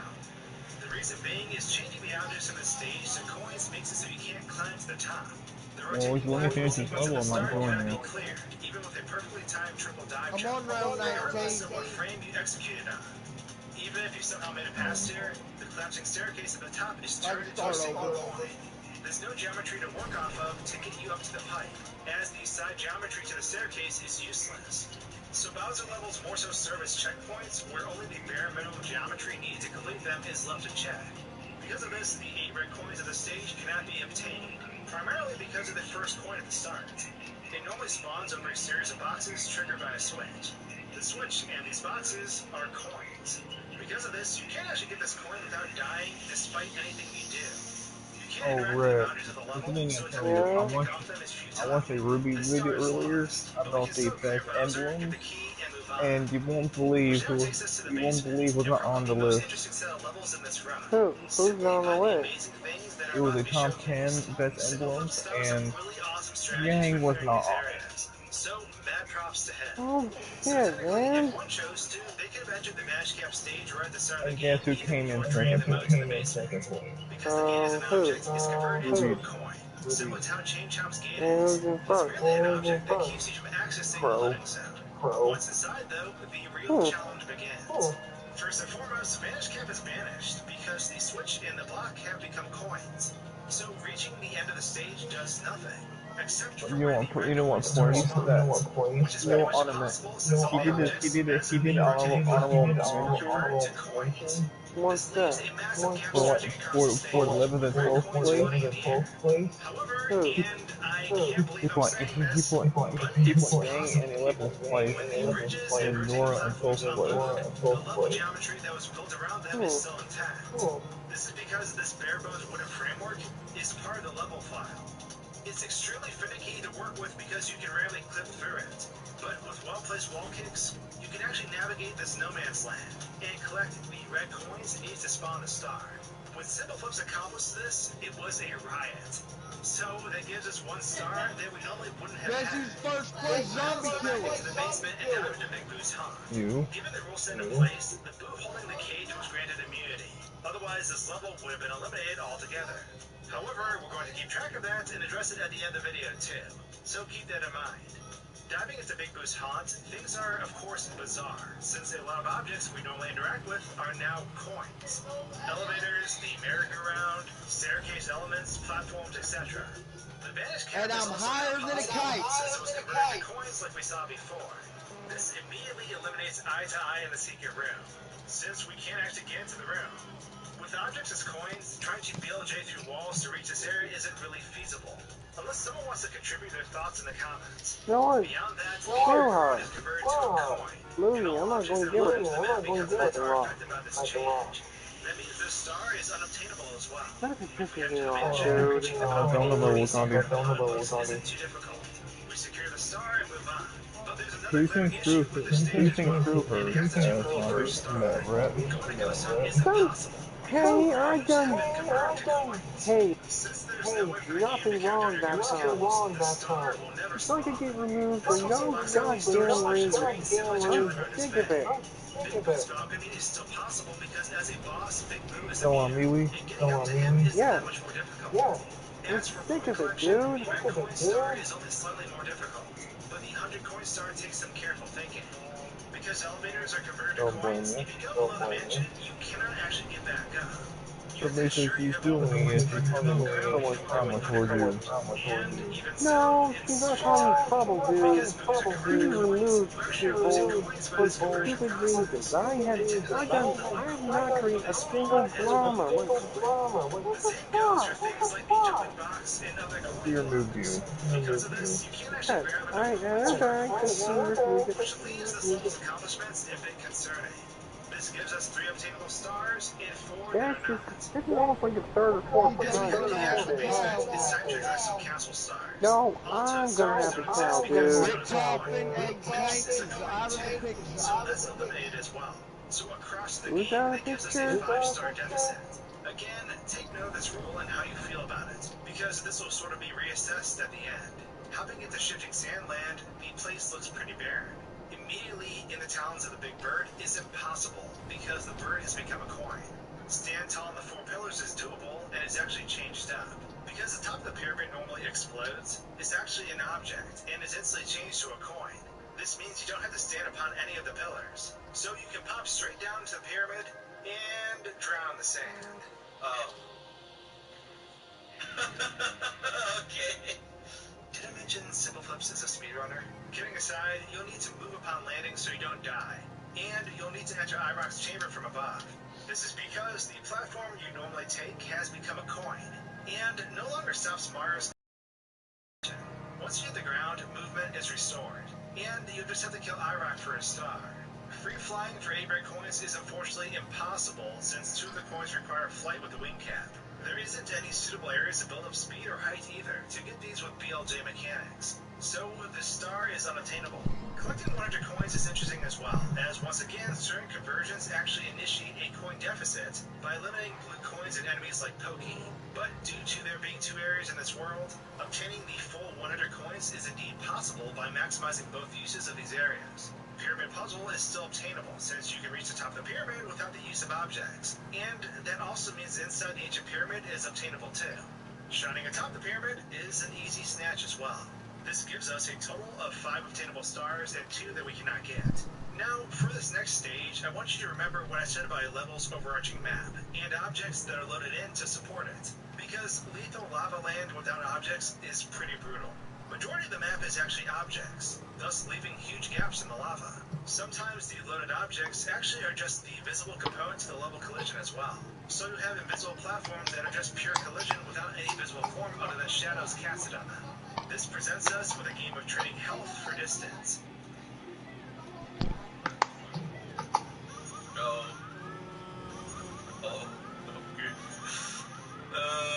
This is going to require a bit more thought and planning than I have been using my brain for. Lethal Lava Land is all about compromise, because oftentimes backtracking involves getting burned. Coins are the only way to heal, so you have to be careful with where you've already treaded. Now that I've said all that, let's break down the stars. Boil the big bully isn't too difficult, as you can make it back to the bully with minimum burns. Since both sets of bullies act as star containers, they are immune. With a few well-placed long jumps, you can make it back to them and obtain both stars. But this is where things get brutal. Because, for example, the 8-coin puzzle with 15 pieces takes place over pure lava. Bowser's puzzle is an object, and thus becomes a coin. So in order to finish this, you actually have to time out your health usage, knowing that you'll lose 3 health per lava hit, but gain 2 per red coin collection. Repeating this carefully in a certain order will reward you the star. But you need to remember this order because you'll have to do this again to get the 100 coin star.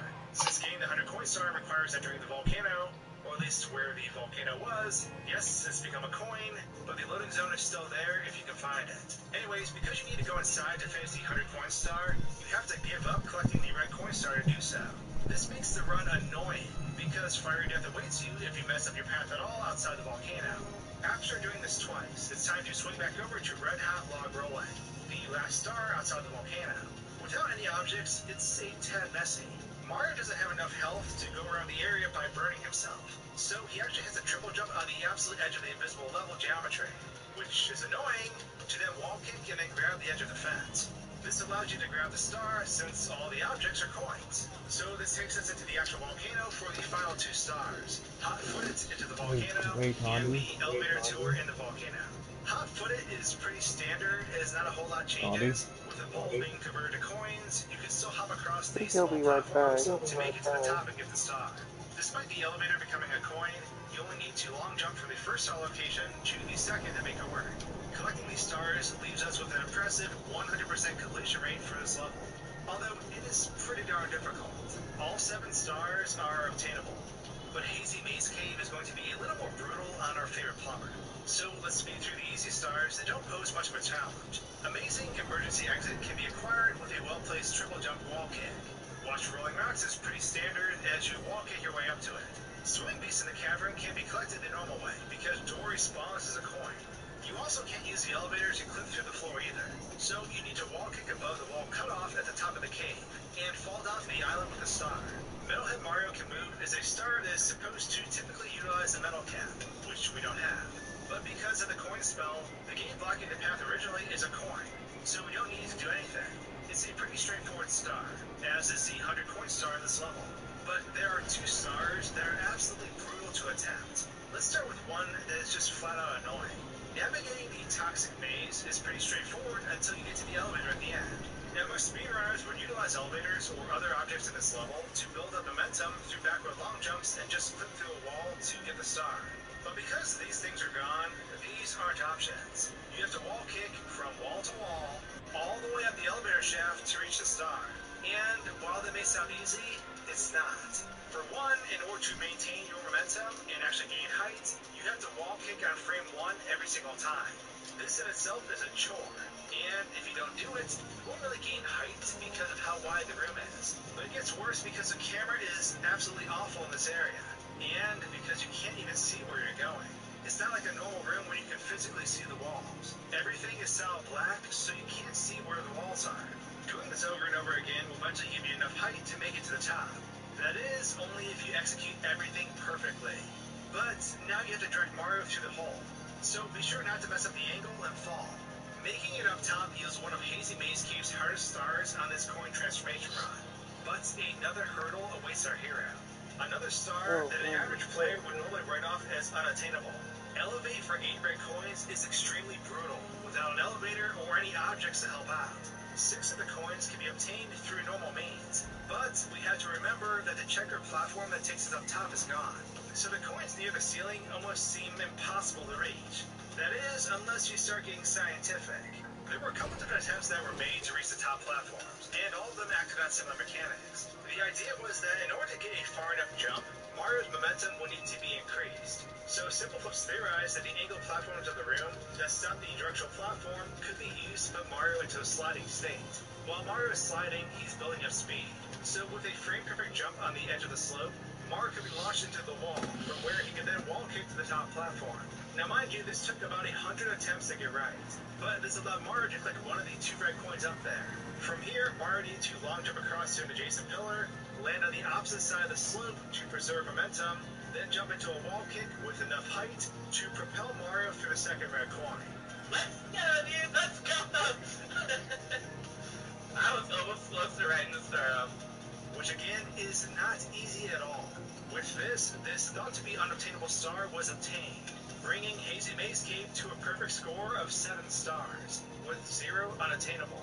Diving into the metal cap stage, we can snag another star by utilizing the metal ability that Mario starts with in the area, to rush to the end to collect the 4 underwater red coins. After this, the rest are pretty easy and the star can be snagged. Now this takes us to another pinnacle point in this coin run, mainly because the idea for the run is that all levels should be entered naturally. This is why this is the one point in the game that can make or break It'll the be game a little bit given the before we start, reset. TJ. Because in order to open up Bowser in the Why fire you say sea, that? we need to get the star on Bowser's submarine and die Because I'm waiting on the If we dude. don't, the entrance to Die Docks What is never he moves doing? backwards, and the run is over. Now that may sound simple, but we have to remember, Bowser's submarine is a coin. Everything leading up to Bowser's sub is a coin, and all the poles around Bowser's submarine are coins. So you seemingly have a star floating in the middle of the level that you can't long jump to no matter how hard you try from the platform you first get up to. So this is going to take some work. What needs to be done is that Mario needs to navigate the upper part of the room clockwise around the star. At no point can Mario actually reach the star until he's near the red case areas on the side. But you can't directly access these because we don't have poles or a submarine to work with. So Mario needs a long jump around to adjacent platforms until he gets to the platform that is twice as thick as the others. At this point, you have to do an annoying frame one wall kick out of a long jump to grab the edge of the ledge above you. Timing this and getting the angle right is super annoying. Once you do this, though, you can long jump over to the red cage areas and then sharply long jump out of the box, just missing the corner of the rim to grab the star. And with that star, all our hard work is preserved.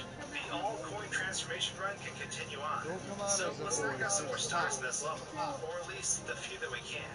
Pole jumping for red coins is impossible, since there's no way to get these coins without poles or extreme exploits. I imagine if it was possible, it'd be super absurd, and take a long time to do so.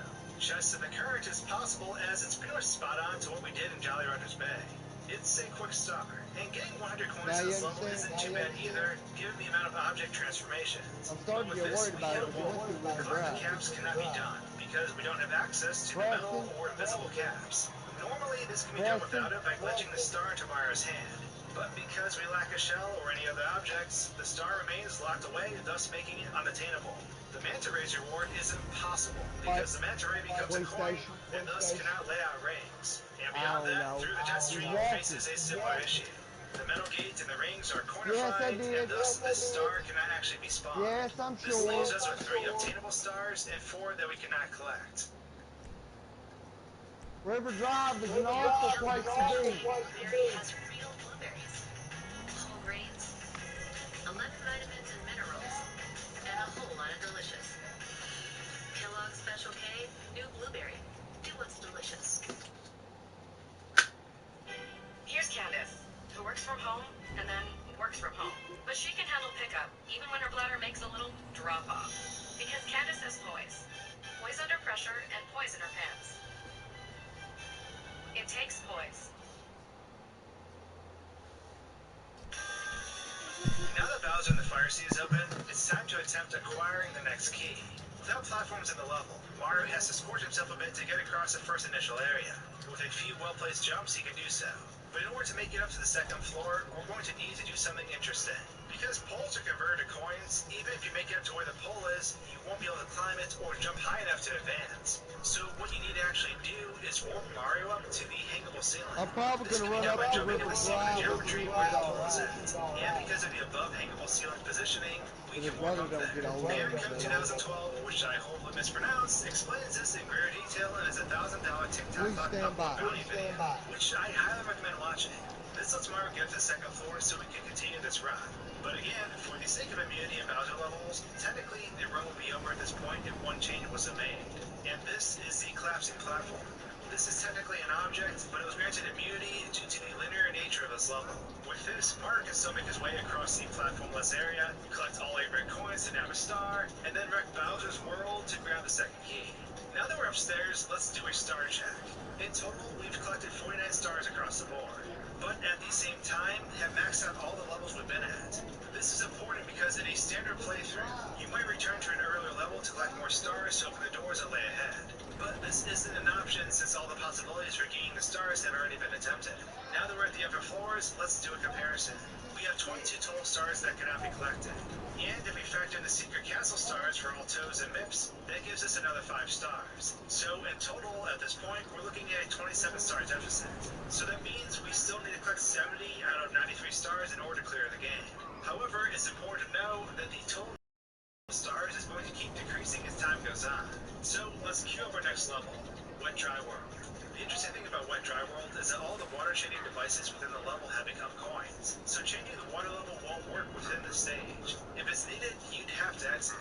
However, skilled players will find that the water isn't really necessary, especially when objects that would normally be a hindrance to the water are cleared by being transformed to coins. Collecting the 100 coin star isn't too bad, and all the coins provide enough air to collect all 8 red coins in the water with no issues. Secrets in the shallows and sky isn't that much more difficult at all either, and is a pretty quick star to collect. Express elevator, hurry up, is again pretty simple with a few commands. You can grab a star in less than 10 seconds after starting.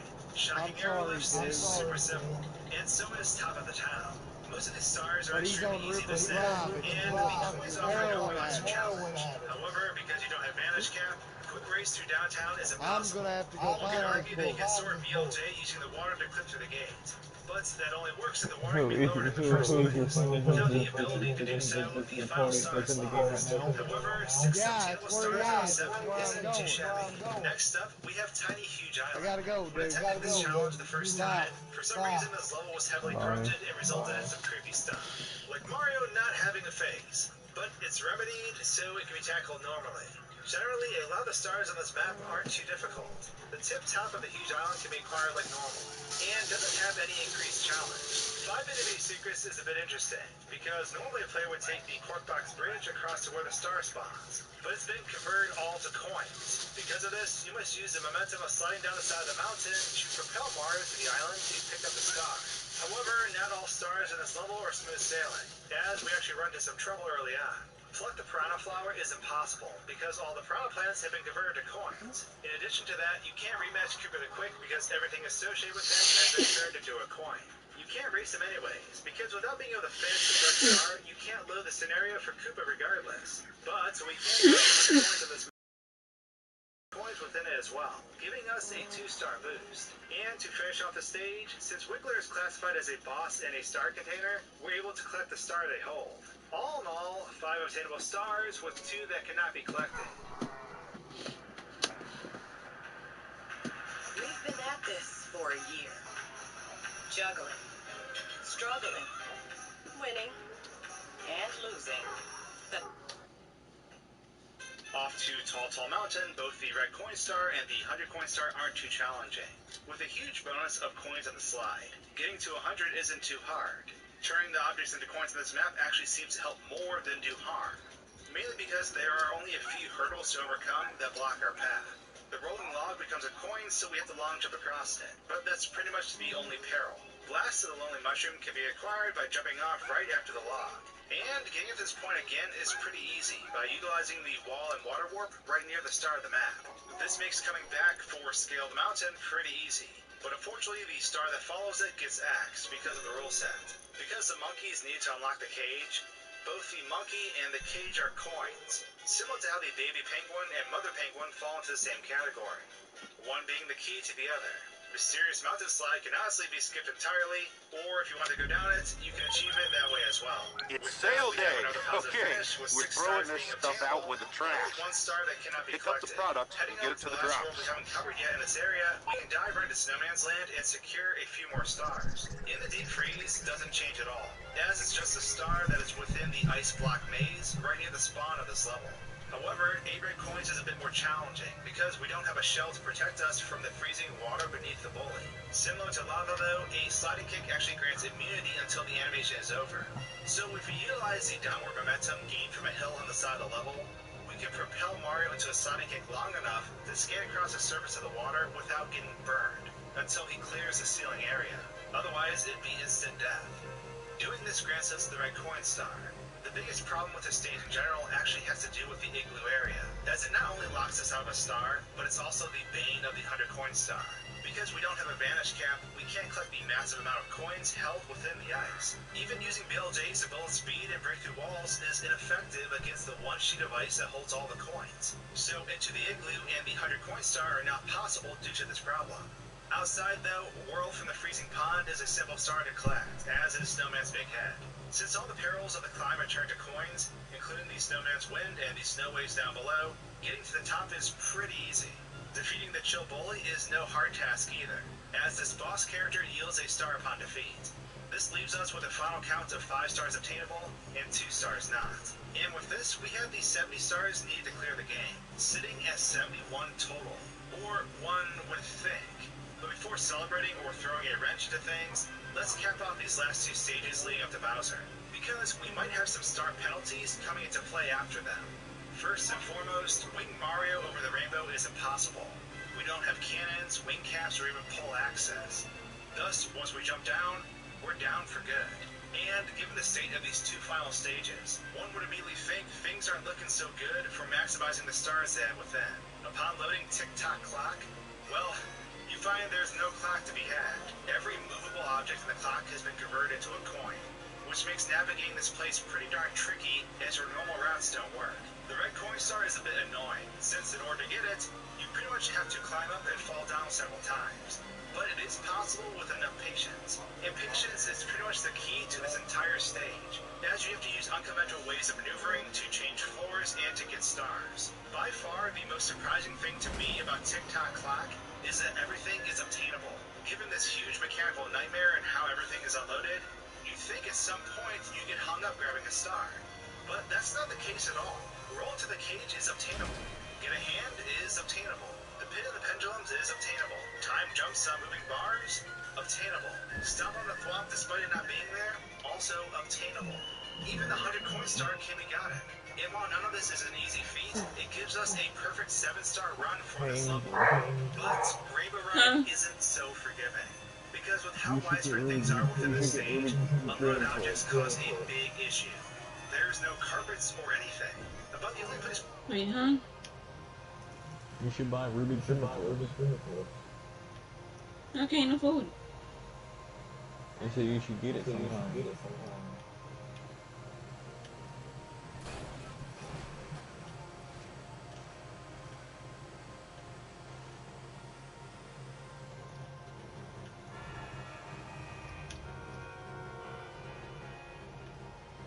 I'm saying like sometime. Mario can choose to go at the start actually involves a triple jump wall kick up to the area where the swinging and the breeze star is. Mario can long jump across the gap afterwards onto the collapsible donut platforms, which for some reason don't register as objects in the game. Because of that, he can navigate his way over to this area to collect the star, or at least given what we're working with, Mario is able to. But keep this in mind because we're going to talk about this later. We walk away with only one obtainable star out of 7, which takes us to Bowser in the Sky, a level we once again have to gift immunity to, or at least certain sections anyways. Oh, you talking to me? I There thought you were two sets of talking to me. rolling platforms at the top. Even with the other assets removed, it's still possible to get all 8 red coins to trigger the last star of the round, bringing the total to 80 stars. And this is normally where we'd be celebrating because the game is beatable. 80 stars can be collected and 40 stars cannot. We only needed 70 anyways, so we're in the clear. And you'd be right.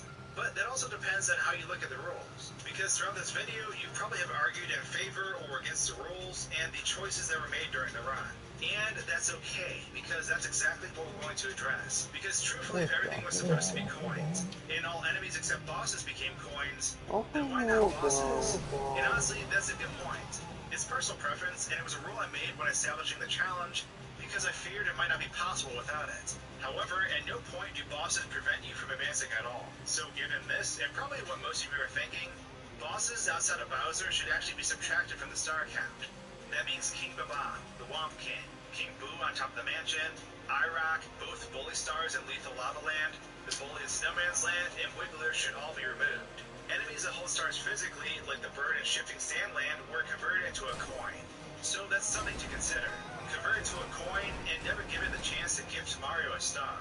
With 8 boss-related stars total, our total star count is from 80 to 72. But in reality, that star count is only 79, because the 80th star collected was Bowser's in the Sky's red coin star, a star we should have access to unless we can determine we already have about 70 stars. At 71 stars, we have another outlier to address. In Rainbow Ride, the donut platforms should rightfully be classified as an object, but given how the mod was created, they weren't appearing as one. This limitation made it so they were included, whereas all other similar objects, like collapsing bridges, were removed. Without these platforms, swinging in the breeze at Rainbow Ride isn't obtainable, as you need them to land on when wall kicking to the star in the route provided. This brings the star count down to 70 stars even, and pretty much has us teetering on the edge. But there's one final thing that breaks everything we've worked towards in the run, and that's Big Boo's haunt. If immunity is stripped away from all enemies except for Bowser, then rightfully the Boo holding the entrance to this level should become a coin as well. I mean, Toad and Mips were sacrificed to the coin gods, so why not this Boo? Having a rule excluding this unique enemy doesn't sit right if everything else is redacted. So, And is it this is possible taken I into might consideration, be able which to I believe evolve it should up be, some? our star count drops to 68 stars total, too shy of what we need to actually beat the game Dude, legitimately. you know, That my is, unless you're son, going to build up the I want to staircases, climb the seal every three dino anyways. adventure. So given this logic, and what we have to work with, I feel bosses and the like should actually be Possible. included. Thus, Super Mario 64 cannot be beaten if every object becomes a coin, assuming Mario only walks up Bowser's staircase and doesn't do so through exploits. But Dude, that's just it's my a analysis beginning of this whole thing. Pokemon. What do you think?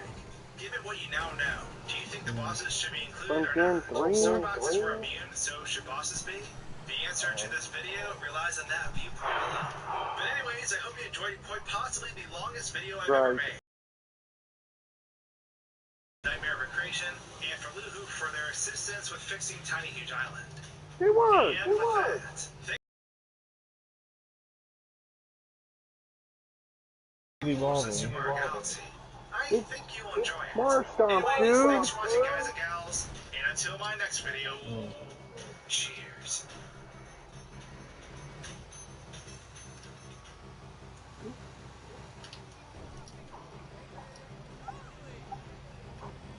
Yeah, I'm just gonna say this dude, this girl named Katie, she is dead. She's gonna keep doing that bullshit. I'm not gonna deal with her anymore. I'm done. Or just don't add her at all. Because I am so done. Well, if you block her, it means she can't message you at all. It means she can't bug you. Dude, not bugging me or anything. She removed me. I did nothing wrong. We decided to go with the ring alarm and these kids. Overall, Here, I'd say the let me install show you time what King said something about this. all on our phone, Word. stuck sensors all around our house, and now our entire home is safe and secure. And if you're looking for an affordable home security system, we highly recommend Ring. To learn more about Ring Alarm, visit ring.com. Here we go! Years ago, when a game would draw to a close, I spent my time trying to revive the excitement it once had. This is the word that you say. Content, no, I'd seek out mysteries or invent stories in my head about the game itself. That's precisely how Mario became a pizza man in Super Mario 64. Or a holiday resort employee that's the serving reason for junkyards around the doing it. island. Oh yeah, that was the thing. I even streamed the concept Well, several years ago. Elisa said that to me, who's You know what King. I'm talking about? She As a seen kid, that I built levels that had corn oh, boxes that Mario from could carry. movies like that. Throw boxes that contained 3 coins. Let me These guess, levels there's were like, made oh, between he's doing favoritism. One people that he thinks is does favor. Would you kick him out for that? I do not like that. It was really fun to do this. In my eyes, Mario was a pizza delivery man, and within this corn box was multiple pizzas stacked on top of each other. If I didn't make it to the bosses in time, the pizzas got cold and I got fired. Same goes for the box shattered. But the thing is, there are only 2 I levels you know can do this in. For favoritism. some He reason, is a every other level fucking can idiot. back these boxes. But it isn't 1996 anymore. With today's technology and fan creations, this I pizza had man Wolf. challenge has evolved I don't have Wolf Pack's fan freaking make you work that she loses she loses ownership on that. It's brutal, chaotic fun. It really makes delivering the box to the boss extremely difficult. But there's a part of me who always wanted to know what I would have done if I could have brought a box with me throughout the entire game back when I was young. If I was a hacker, I hack her account and I will delete it off It's time to me. put on our delivery man uniforms one more time and tackle a challenge I've always wanted to do since I was a kid.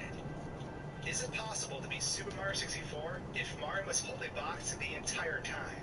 I promise you, it's not as simple as it sounds. So, this challenge video took well over 100 hours to produce. The only reason why I can produce long-form content like this is because of the generous support of sponsors like Raid Shadow Legends. In case you've been living under a rock for the last couple of months, or in this case, say Box, Raid is a brand new free-to-play collection RPG. Harness the power of your champions and take out formidable foes like giant dragons. Oh god. Okay, don't charge the dragon. Raid has an immersive storyline. Great 3D graphics, giant boss fights, and more than 400 champions for you to collect and customize. It'll certainly remind you of the classical RPGs and strategy games you played years ago, except now you can do it on your phone. Even though it's on mobile, the graphics still look really great. Just take a look at these different characters. The game also boasts nearly a perfect rating, with over hundreds of thousands of reviews. So, what are you waiting for? There's going to be a huge update this month for new players. So, click on the special link in the description below to get 50,000 silver and a free epic champion to start your journey. And I want to thank Raid for sponsoring this video, so I can continue to make more absurd challenges. Now, first things first. We of course need to lay down some ground rules and go over quote box properties, because when Mario is holding a box, things about the game change a lot. So we'll actually start with the properties because it will help define why the rules exist. When Mario has a box in his hands, his momentum and moving options change quite a bit. His running speed is slowed down to a simple trot. So in order to increase speed, these series of hops will get him moving much faster. But there's also a risk that comes with this new way of moving. Slopes in the game become dangerous for several different reasons. For one, Mario's speed increases a ton when he's moving down one, and his legs will turn to a blur. Losing control at this point is fairly easy. I wonder if he's playing with a friend. Maybe playing with somebody. But downward slopes aren't the only slope issue. Oh, if he's playing by because moving himself. upwards on the slope has its own unique set of problems. If at any point Mario jumps from a slope that's angle is too sharp, even if Mario can stand on the slope with no problems, the box will drop to the ground while Mario enters a normal jumping animation. Usually the box will begin sliding at this point, and of course, if it touches a vertical face or a staggered edge, it will explode. Now, this is problematic because it's uncertain when this will happen, and it significantly decreases our speed since we have to be cautious. Which brings us to more issues, which I'll address in a montage. Mario's jumping height is significantly reduced while carrying a box. Grabbing an edge will destroy the box. Colliding with a wall will destroy the box. The box will disappear if left alone for too long. Additional height can be gained if Mario throws a box, thus making it onto a ledge, but only if he can recover the box afterwards, because if he doesn't, he'll hit a wall and destroy the box. Doors hate boxes. Boxes hate doors. There's a range in which the box can interact with objects if thrown, but if Mario doesn't follow the box, it'll fall out of this range and not interact with any other objects. Certain objects allow a box to be placed on them. Other objects are anti-box, and will just drop the box, which one will assume will destroy the box. Boxes can be swam with, surprisingly, despite never being at any levels with accessible water under normal means. Oh, and holes suck. Okay, now with all that said, here's the rules. Stars can only be collected if the box is in Mario's hand when he touches it. Red coins must be collected while only holding the box. If one can't be collected due to being out of your range, then the star is unattainable. Mario must be carrying a box during all crucial parts of gameplay. It's okay to set the box down, just make sure you grab it again before it disappears. This timing is super important at bosses, since you'll generally need to drop the box to perform actions. Only one box is provided in each level, but there are exceptions. Levels that have transitions will allow a box to be spawned on the other side of the warp. A transition consists of when one area loads and another separate map loads as the screen fades to black. So think of swimming into the pirate ship in Jolly Roger Bay. The level transitions and loads the ship's interior. Anytime the game switches areas, it normally unloads Mario's hands, so this currency box is provided to remedy that. However, this only applies if Mario actually carries the box through the transition. He's also allowed to throw a box into a transition area too, since Mario touching a transition area at any speed would still warp him and reduce that speed to 0 upon spawning. Given this, it only makes sense that boxes should behave under the same rules, otherwise this run will be impossible. However, same map warps are banned from this run. Think of Mario dissolving and reappearing elsewhere in the level. This cannot be done while holding an object normally, so it's applied across the rule set. In addition to this, holding a box during a transition that does not fade to black means Mario cannot exploit the cork box unloading to his advantage. This normally could be used to force stars and other objects to load into Mario's hands. This is banned, and a currency box is provided during loading times and levels where this occurs. As for gameplay, in-level exploits are allowed within reason, but only if they can be accomplished without task mechanics. At no point can BLJs be used to skip doors or areas within the castle. Official star counts serve as permanent barriers. Any exploits like cloning, building up speed to tear through walls, loaded for bomb movement, etc. are banned. And with that, we have all the rules. So let's start the run off back where it all started initially. Star 1 on the bomb battlefield. Big Bomb on the summit. Much like in my younger years, features which inspired this entire run, Star 1 can be complete without issue. Climb the mountain, set the box down, and toss the king around to secure your star. Foot race with Koopa the Quick isn't too difficult either, though you need to watch out for harsh angled slopes, as jumping on them will make you drop your box. If you quick hop your way through the level, you'll have enough speed to beat Koopa and secure your second star. This is where things become problematic though. Shooting the island in the sky is impossible, as there is no way to get the court box to the top of the island. Jumping and throwing the box doesn't work, and even if the wing cap turns out to be obtainable in this run, the gliding ability still makes us fall short before reaching the island. Even if the box makes it down the island, it slides to the other side and fall off. This is where our problems begin, because without being able to reach the island, that means finding the A-Ray coins and Mario Wings to the Sky are unobtainable, as we have to have a box with us given the rule set. However, we can clear behind Chain Chomp's gate, and with a running jump, we can seize the star. Due to not being able to collect the coins in the sky, though, the 100 coin star is impossible, meaning we have 3 stars that are obtainable and 4 that are not.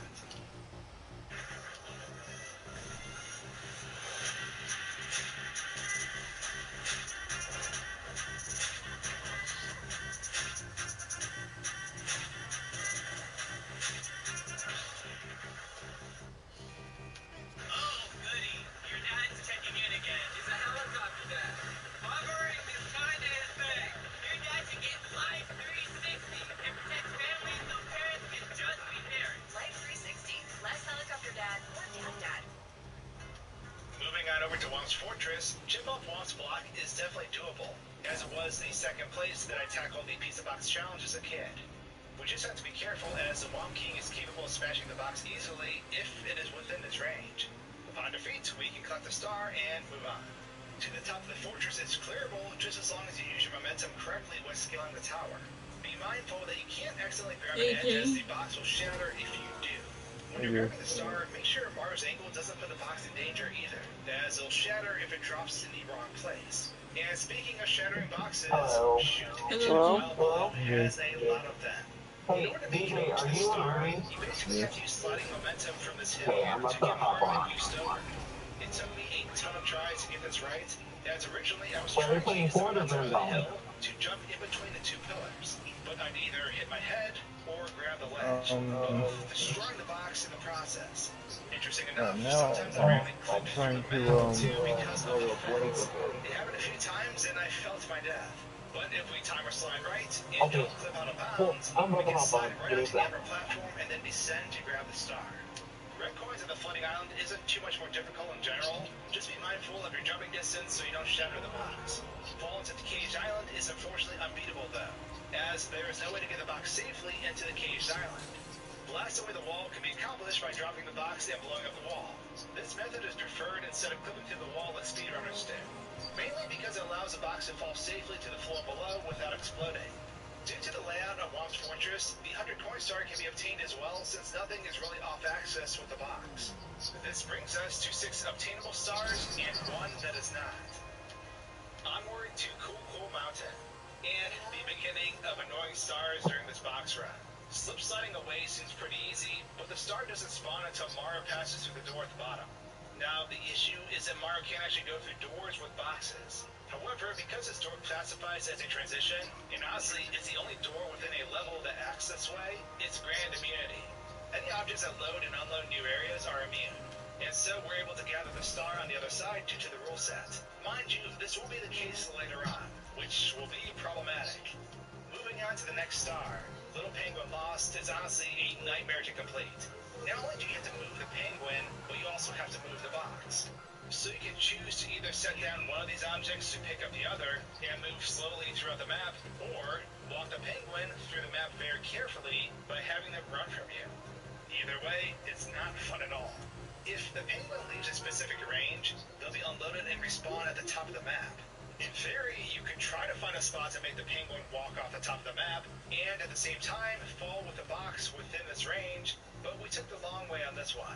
And of course, the long walk means your box is in danger too if you happen to get hit. Careful planning will allow you to walk the penguin to the bomb though, securing yourself a star. Due to the door immunity we talked about earlier, Big Penguin Race is another star you can complete, due to the transition immunity outlined in the rules. Frosty Slide for 8 red coins is another star that's a tad annoying to collect, because we can't utilize the warp to go back to the top of the mountain. Since you have to touch each red coin while holding the box to collect them, this means you end up at the bottom of the mountain at some point and need to make your way back up half of it. The problem is, you can't climb these slippery slopes without losing the box while jumping. In order to get around this, you have to be sliding forward on your rump while jumping backwards. With correct timing, you'll be able to scale certain slopes as long as you don't interact with a different plane of geometry. Doing so will make you drop the box when attempting to jump. With enough patience, you can make your way up the area where the red coin star spawns, and nab yourself another shiny collectible. Snowman's Lost His Head is pretty normal, except it's a bit harder to get in front of the snowball, since you can't utilize long jumps or other mechanics to increase Mario's speed. The rest is pretty much the same, and it's a star you can certainly get. Wall kicks will work, unfortunately isn't a star you can get, so we'll have to cross one off due to there being too much height difference for the box to overcome. We can collect 100 coins here though. We just have to be mindful of the paths we take, since getting back up is annoying. This brings us to 6 stars that are collectible, and 1 that isn't. Before moving on to Jolly Roger Bay, let's tackle some castle secret stars. The secret aquarium is pretty much the same, since swimming with a box doesn't change a whole lot. Collect the coins and grab yourself a star. The princess's secret slide is pretty much the same too, and both stars are obtainable without too much trouble. Since we have over 10 stars, we can access Tower with Wing Cap. But since we can't gain any height, we can't get the red coin star here. However, we can unlock the Wing Cap still and exit the stage. Diving into Jolly Roger Bay, plunder in the sunken ship is pretty much the same. Collecting the star inside the ship is a bit more interesting though once the water is drained. Camille come out to play doesn't change either. Just be mindful that if you get hit, you drop the box, and have to recover it while it sinks to the seafloor. Treasure in the ocean cave is obtainable, but red coins on the ship afloat is not. There's actually a problem getting the cork box onto the ship, as the rocky terrain layout of the ship is too high for Mario to get on top of with the box. With a well-timed jump, Mario can throw the box on top, but he can't get to the box fast enough to stop it from falling or exploding against a wall.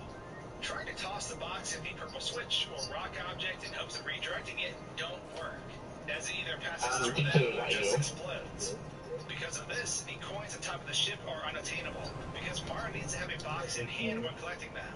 One would think blast to the stone pillar would be unattainable, but using the same stuttering walking technique that was used in a challenge run, where every object was converted to a coin, we can actually walk up the slope by moving upwards, and then stopping and resetting our analog stick to center. Doing this over and over will let Mario scale the slope, and then we can hop on over and grab the star when we're done. If you watched speedruns before, you probably know that metal cap is not a necessity to grab this next star. With the correct swimming pattern, we can swim through the jet stream to snag another star. 100 coin star is impossible because only 104 coins are present in the level. And red coins are worth 2 coins each. 4 red coins are off limits, thus this star cannot be obtained. This leaves us with 5 stars obtainable and 2 that aren't. If I'm being honest, so far we've had some pretty awesome luck. But things are going to change for the worse very, very soon, as the basement set of levels bring upon a whole new set of challenges. But before jumping into that, we need to tackle Bowser in the Dark World. Navigating this level is something I've done before in a challenge video over on Swanky Zone, so it isn't too shabby. We can even collect all of the 8 red coins here, and grab a star on our way up. Facing off against Bowser isn't too bad either, as this Bowser fight is relatively simple. We don't have to worry about the box breaking or unspawning since the fight is quick. Once Bowser is defeated, we pick up our trustworthy box and grab our key. And into the basement we go, and probably the worst set of levels this run has. So let's dive into Big Boo's haunt to see what we can do.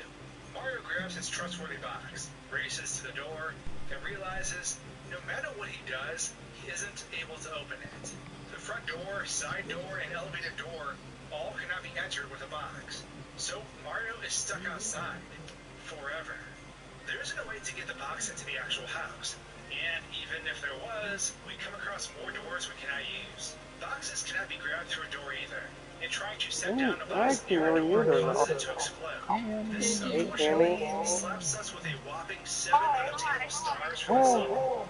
But our grim tale is far from over, because a similar issue presents itself in Hazy Maze Cave. Both paths at the beginning of the level have doors that Mario cannot get past, and thus this level is completely off limits too. There's a few tricks we might have been able to utilize here, like pushing through the floor of the elevator, jumping over Apparently, boundaries in the ceiling to yeah, fall into low parts of the level. Kenny, But unfortunately, the first room seals are Dante fake, told me so that she's going I'm through gonna table things in real stars life. for this level. Let's hammer out some quick And council things like stars that to doesn't start mean she has morale. to remove me. First, Toad I Star by ain't easy means done can't be as easy nothing enough. wrong. Grabbing Nips while keeping the box from despawning isn't the worst thing in the world either. That gives us 2 more Well, stars as we begin draining the she moat. said, Hopping over to Vanish well, here's Capital, what we're I sent presented you. with a pretty interesting She situation. said it came in First, to we remove obviously that want to thing in mine the real Vanish life. Cap, as we need it eventually for But Dar still, that Dies. doesn't mean Collecting the she red had to coins here also remove yields me. us another star. The problem is, Mario's jumping height is too short to make it up to the raised area right before the big See, horizontal that's stretch the of like platform. 3 or 4 Even if you times throw the she box and did give it a this slight to me. boost, it'll break against the wall before you can grab it. Grabbing the Oh, ledge, hey, of Jake. course, shatters the box. So in order to move past this point, Yeah, first, make sure you've collected all the red coins in this part of the level. Because now you're going to need to slide on Mara's behind and jump backwards up the giant hill over and over again. The goal is to make it up to the first set of platforms on the hey, hill, and then transition to the raised edge of the hill, and then do the same thing. However, for this one, you actually need to go pretty much the I entire might way. have gotten Which is DJ'd to kind of play it tedious. one At time. this height, you can jump off, take some pretty heavy damage, and then pick up your box and tackle the But second half of the yeah, level. Tammy, that, Navigating the platforming part of the stage she, isn't terrible, that key but just removed remember me that if the 3 slope around or becomes 4 too great of an times. angle, jumping with the box will cause Mario to lose the box. With some It careful is footwork, wrong. Mario Like, can make it to the come top to grab on. all the right coins. He can also I activate can't Vanish Cap, which stand will secure people us who a does star that. later on. We leave this area with And an when additional people do star, that, boosting our overall score by 3 I'm in terms done. of the Castle Secret They stars. Let's go into Lethal don't Lava get Lane, another chance. which is a pain in Unless the butt. they make a promise to not remove me again. Challenges. Won't stay unsolved forever. See They how break it, advances in biology and that's their own technology damn fault. are changing what's possible.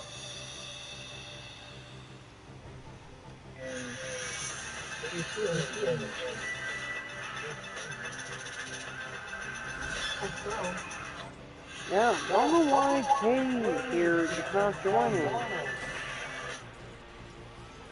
He needs the Katie we First and know. foremost, boxes will be destroyed if they touch lava. They actually combust Damn the it. same similar to how bullets do. It's an He's interesting talking mechanic as about such the since Katie that boxes we are know never at any here. lava levels. Anyways, let's tackle some stars. That Isn't too it bad, has but with nothing to do box with you, hitting, dude. you have to play it safe because getting burned at all usually means the box will be destroyed. After grabbing this star, you'll make your way back there again to boil the bullies for your second star on the level. 8-coin puzzle with 15 pieces honestly doesn't change at all in terms of difficulty, so you can clear it easily. Red Hot Log Rolling is a different story though. Getting over to the log isn't too bad, but navigating the log is a pain if you're not careful. The issue with the log is that it's constantly changing your slope angle below you. Chances are, when you go to jump, the box will drop to the floor and fall to the wall. Or, if you're pinned against the wall at the end, the box will shatter. The thin bouncing bars in the lava can't be walked across either. The solution to getting across this is to just maintain parallel to the log at all times when jumping. Doing so will allow Mario to jump out freely without losing the box. It's a bit slower than the normal way of getting the star, but you'll eventually get there. Now, the last 2 stars take us within the volcano. As long as we have enough momentum, we can carry the box inside with us, but we run into a problem. After climbing up all the way to the top, we come across one section we cannot navigate. The pole platforms. The first platform only has enough room for the pole, so Mario gets forced away from it anytime he gets near it. This makes it so we cannot get to the top to grab the hot-footed into the volcano star. Elevator tour in the volcano is pretty much in the same boat. As halfway through the star, you start encountering pillars that prevent Mario from advancing. However, it is possible to get 100 coins here, although it isn't very fun at all to do. This gives us 5 obtainable stars and 2 that are not. Moving on to Shifting Sandland, and another set of huge roadblocks. Talons of the Big Bird isn't too difficult at all. We can make our way over there with the box, walk up these steep pillars, and take the star with a swift box hit to the bird's throat. Shotting atop the pyramid is doable, but that fly guy needs to get lost. After these 2 stars, though, we find ourselves in some hot water. Inside the Egypt pyramid cannot be done because once inside, we're blocked from going up top due to needing to climb poles. Stand tall in the 4 pillars cannot be started because we didn't finish the previous star. Thus, the scenario for destroying the top of the pyramid cannot be initiated. We also can't force our way into Iraq either, because there's no way to get the box No, safely I don't think inside she the has chamber. me on her favorite It's too list. far of a jump, and we can't recover the box fast enough when it's thrown. Free flying for 8 red coins is a no-go, since we need the box to get the red coins. And we can't actually use the wing cap for a flight when holding the box. And of course, pyramid puzzle cannot be done because we can't get past those poles. If we play our cards right, we can just squeeze the 100 coin star of this level just barely before we cannot go any higher in the pyramid. This gives us 3 obtainable stars and 4 that are not. So far, our box quest hasn't been so great. We've managed to collect 35 stars in total, meaning we can open the 30-star door in the basement, but we are only 5 stars above that threshold. All the remaining 29 stars are unattainable. So if we need more stars in the future, going back to these levels aren't going to help us at all. The next milestone we need to hit is 50. So let's see how we do. Diving into Dire Docks, boarding Bowser's sub is pretty straightforward. Since we have to swim through a loading zone though, we need to pick up our currency box since object loading is banned. Mario can either make his way up the tail of the sub, or use the block staircase created by the switch. Once he snags the star, Bowser in the Fire Sea is opened up and the run is preserved. Chests in the current is pretty much the same as we can obtain with these. Wall jumping for red coins isn't possible though, since we aren't able to utilize the box in the pole area. Both through the jet stream and the manta rays reward aren't really all that more challenging, so those are 2 more stars we can add. Moving on to collect the caps, even though Metal Cap wasn't obtainable in the Hazy Maze Cave, we were able to activate Vanish Cap with a box in our hands. This star can be obtained with only Vanish Cap if you're quick enough, so we can add another star to our run. However, the 100 coin star is a different story. Due to the bubbles in the area, we can only obtain 2 red coins total. Even if we go with the idea that if the box touches something when thrown, it should rightfully collect it, things are still a no-go. The level as a whole contains 106 coins, and without being able to get the blue coin switch across the upper platforms, that alone negates 30 coins as it spawns 6 blue coins. This leaves us with 5 obtainable stars, with 2 we cannot collect. With this, we exit this watery domain and head straight into our second Bowser encounter. It's time for another pinnacle point in this run. Bowser in the Fire Sea is a brutal level to traverse with a box. Depending on how you analyze this stage, one can say the run ends right here. And that's a fair assessment. There are 2 major issues with this level. The first is the first pole area we use to traverse to the second floor. And the second issue is up top near the end of the stage. In the previous All Coins run, we were able to utilize the ceiling warp since Mario couldn't use the poles as their climbable tribute turned into a coin. The problem is, this warp involves Mario hitting the exact edge of an object below a hangable ceiling, thus warping him up to grab the ceiling. With the box in hand, we cannot reach the crates we need. Drops are only accessible by feet. Box loaded up, ready to go when you are. One would classify this run as over, as we cannot progress. However, there is an exploit we can use here on the Virtual Console version of the game. This has to do with how position integers are rounded in the different versions of Mario 64. You can't go on that side. Virtual Console versus original cartridge. Speedrunner Andrew discovered this, and YouTuber Young video explaining how it works. I highly recommend watching the video, but the gist of the concept is that leaving this level running for long periods of time on the Virtual Console actually causes these sinking platforms to slowly move towards the absolute middle of the level in terms of vertical distance. So if Mario grabs a box in hand on the platform and stands there for over 9 days, the platform will eventually rise high enough that he can jump and clip through the wall to the elevator. Absolutely absurd, but it works. But once we're past this issue, we're confronted with another one. Mario cannot actually get up top near the goal with a box in hand, because the height difference is too great. He also cannot run and jump far enough to make it back onto the floating platforms with the poles. Even if he somehow could, it's too tall. He could throw the box, but he'll never be able to recover it in time. Because the box falls out of Mario's active range, it's able to fall through the platforms up top and gets destroyed. However, there is one saving grace to this part. If Mario jumps to the edges of the map and walks along the perimeter, he can eventually make his way to the goal area from below. While he cannot jump with the box into the goal no matter how hard he tries, he can throw the box into the loading zone. Technically, since Mario and the box are equal in terms of the rule set, we can count this as the box entering the loading zone. Now, some of you may disagree with that, and that's entirely fine and valid. Once we're inside, the only real challenge is to make sure the box isn't sent flying into the lava. We need to set the box down to grab Bowser, but if we miss a throw, we'll need to rush back to the box as Bowser jumps up. If we don't, the level will turn sideways, and the box will begin sliding.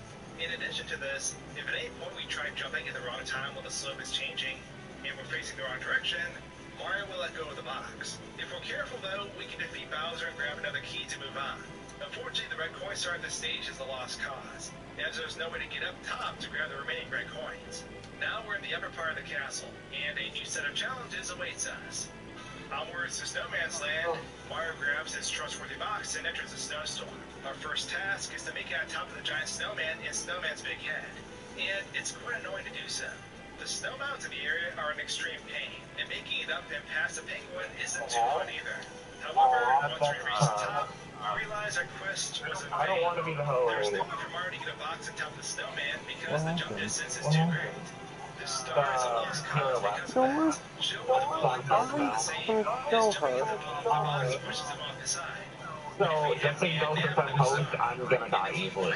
Presents us with an interesting challenge because we aren't able to grab any legends.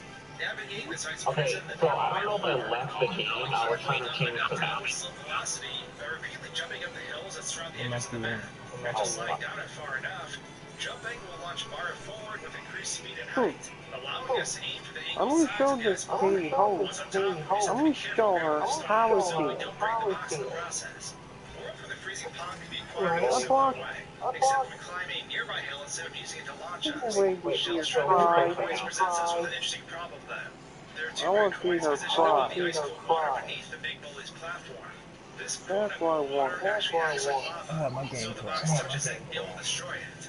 Normally, you utilize a shell to get things, but we can't use a shell with a box. Beyond that, we also can't slide kick to skip off the surface. Any other sliding results in us getting burned. One of the red coins can be obtained by jumping into it and throwing the box as soon as you collect the coin. I thought maybe you could try talking to her about it. However, the last coin is impossible because it's located directly beneath the ice. If I knew you had her on there, I could have let you talk to her about it. And also use the Magic Cap to nab the 100 coin star easily. Due to how many coins are in the igloo, this gives us 5 obtainable stars and 2 that are not. Next up, we have Tall Mountain. Initially, this stage is pretty much impossible. You can't make the jump at the start with the box, and no matter what you do, we the should box try will to talk to her, break. Cam. Anyone who's watched Super Mario 64 speedrunning will know there's an interesting way to clip the hole at the start. Doing so with the box allows us to warp to the top body of water due to a strange quirk involving the edges of bodies of water being above each other. This brings us up right by the monkey and annoying fly guy. At this point, we're free to move around the mountain, but things are still a bit annoying. Advancing through the stage normally after the big roadblock ends up leading us to a dead end by the waterfall. Normally, Mario is supposed to long jump this, but obviously we can't do that with the box. At first, I thought we could throw the box and have the incline stop it, but the box bounces upon landing. So in order to proceed, we have to go back to the rolling log. There's an incline in this area that we can climb if we continue to slide down it and jump, scooting up slowly but surely. Once we're up here, the level of stars to take. 3 of the stars here are pretty much relatively the same thing. Scale the mountain and Mystery of the Monkey Cage just require Mario to go to the top of the mountain. Breathtaking view from the bridge can be obtained easily if you use the block that spawns with the purple switch. Or you can get it with a precise jump as well, although it's more difficult than it looks. Scary Shrooms, Red Coins is a star you actually need to work your way down the mountain for. Using the methods outlined earlier, if you start from the top and head down, you'll get all the coins with no issues. Mysterious Mountainside can't be skipped while holding a box, because you can't recover movement in the opposite direction fast enough. But going into the slide is beneficial anyways, since we need the coins within to grab the 100 coin star, which is certainly possible. Making our way to the end of the slide yields us the actual mission star too. This leaves us with only 1 star left. Last, to the lovely mushroom. Now normally you're supposed to use a can to shoot to the mushroom, or you're supposed to long jump from high enough to reach it. However, no matter what we do, we can use our long jump to reach the star. We always drop the box upon impacting the mushroom's edge, and it slides off. However, if we utilize slow velocity at the top of the mountain, we can launch Mario with the box so he lands in the middle of the mushroom. This makes it so the box doesn't slide off, and we can simply grab the star. With this, we have a perfect score of 7 obtainable stars. Changing levels, Dante's girlfriend or wife? as if we tried jumping into the I think she removed her as well, so I'm not the only one.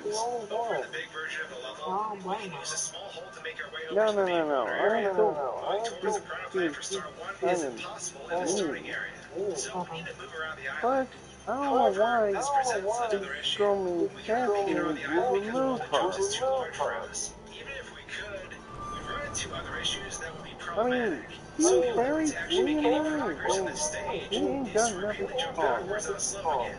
We try to make our way up to the midpoint of the stage. The issue on Tiny Huge Island is that some slopes generate too much velocity when jumping. Yeah, I'm like, And we how can am I refine even that. going? In I order to make it ain't up gonna top, talk we this can well use the broad anymore. slope right by the hole in the wall. But we can't scale this wall normally because we need to rotate 45 degrees. If we aren't, we can't transition slopes to the above slope in our box wall This is style. why I Or else don't we give just people try to third correct our chances. direction too. So we need to hit jump as soon as we land. Going Because up the slope this way is bizarre, bullshit was as gonna it causes happen. Mario to jump strangely.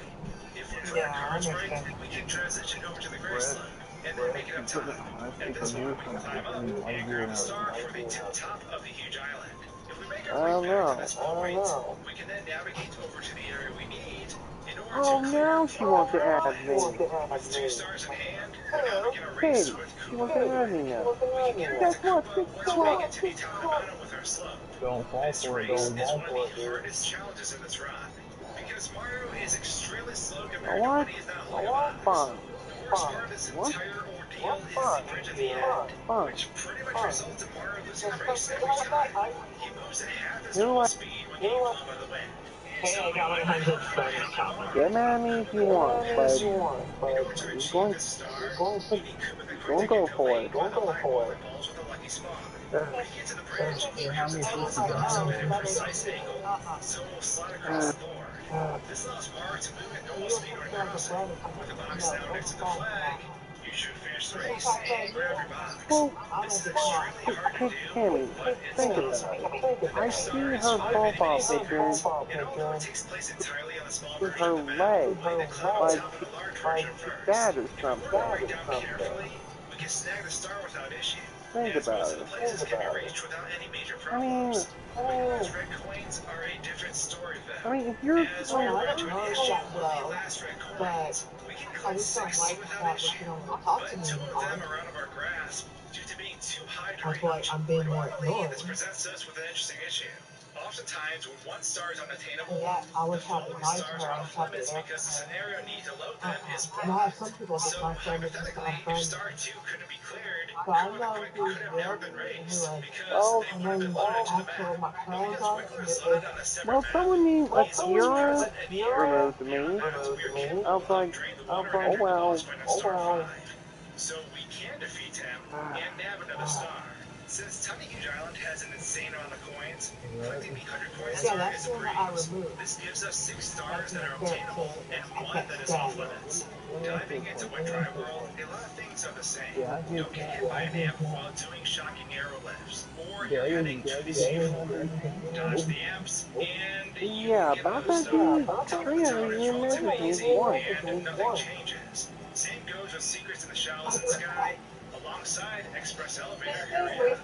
Since we changed the water levels in the stage, majority of the difficulty is gone since we I don't have didn't to jump quite catch around. that We word. do encounter a major problem with this stage though. Even if the water What'd you is at say? max Stay away level, from we what can't make people? it into the tunnel to get to the town area. No combination of jumping and throwing will ever let the box go over the edge. Even if we try using the slope on the side, Okay. trying a different approach, immediately one would think about trying to make it across a slope by slide jumping. However, this slope bordering the level, though, isn't normal. It won't actually let you jump off it fast enough to continue moving horizontal alongside it. Because of this, go to town for red coins and quick race through downtown are both off limits. We can, however, collect the 100 coins in the first part of the level. This leaves us with 5 stars that are obtainable and 2 that are not. We currently have 63 stars total, meaning we can get upstairs and tackle the last 2 stages. But before moving up, let's pull some more castle secret stars. Mips reappears in the basement after 50 stars, so we can snag an additional star there.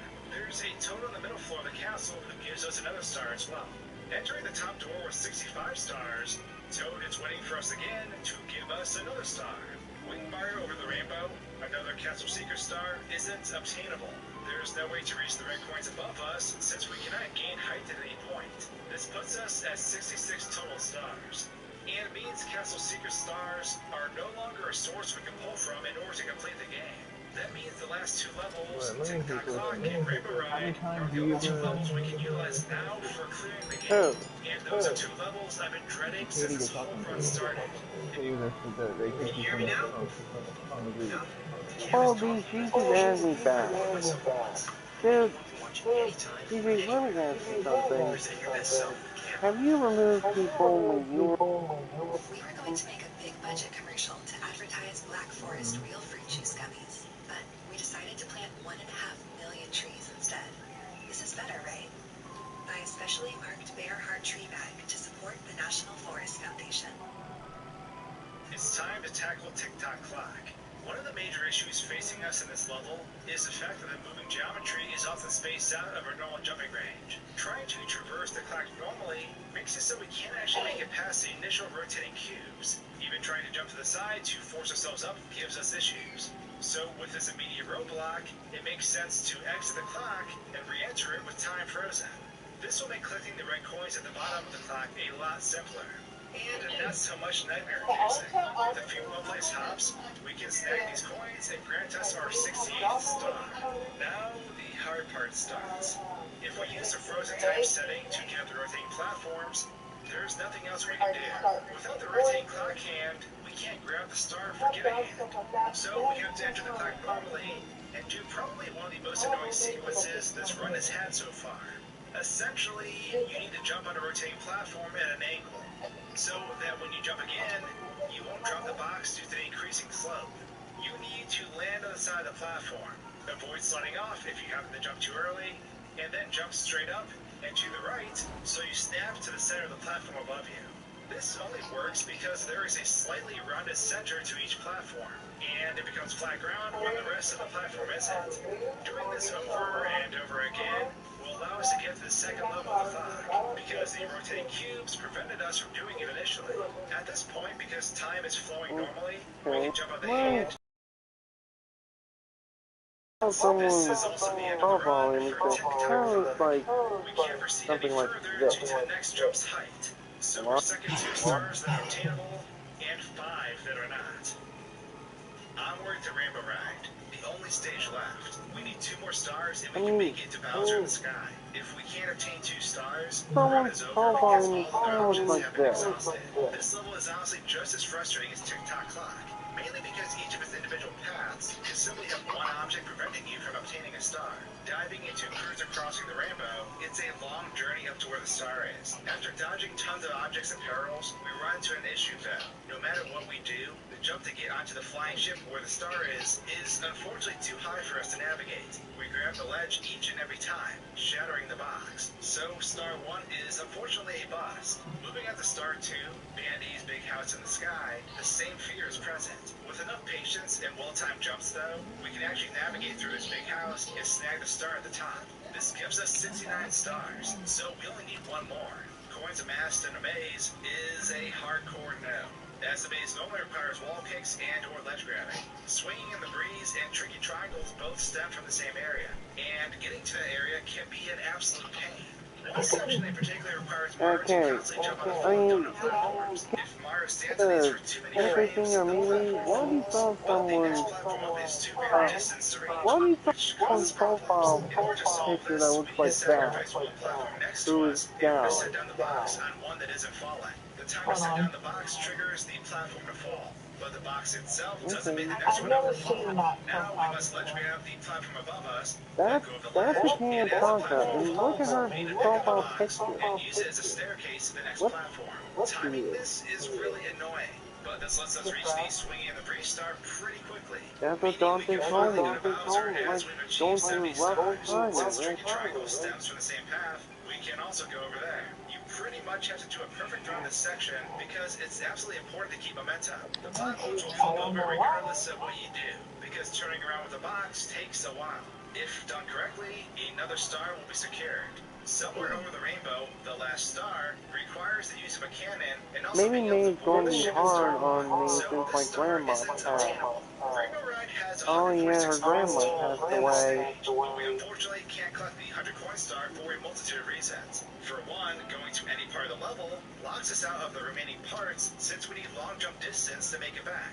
Yeah, it does take a toll on somebody when they lose. And two, When they lose both their the red grandma. coins in the stage and blue coins are largely unattainable. Only one blue coin can be obtained out of 6, so it takes us down I just 25 feel sorry points. for you, And red Cammy. coins take us down another 16 as well. I There's 2 just feel bombs sorry and for a ring you, of 8 coins in the Cammy, ship, because alongside a when chunk you count were that can't be crying, reached. So the coins we makes can me feel reach drops worried. below 100 right off the bat. This gives us 3 If you stars want that to are obtainable cry, and 3 that are not. With 71 stars, we can now enter Bowser in the Sky, don't the apologize, final Cammy. level It's of our Pizza okay. Delivery Man challenge.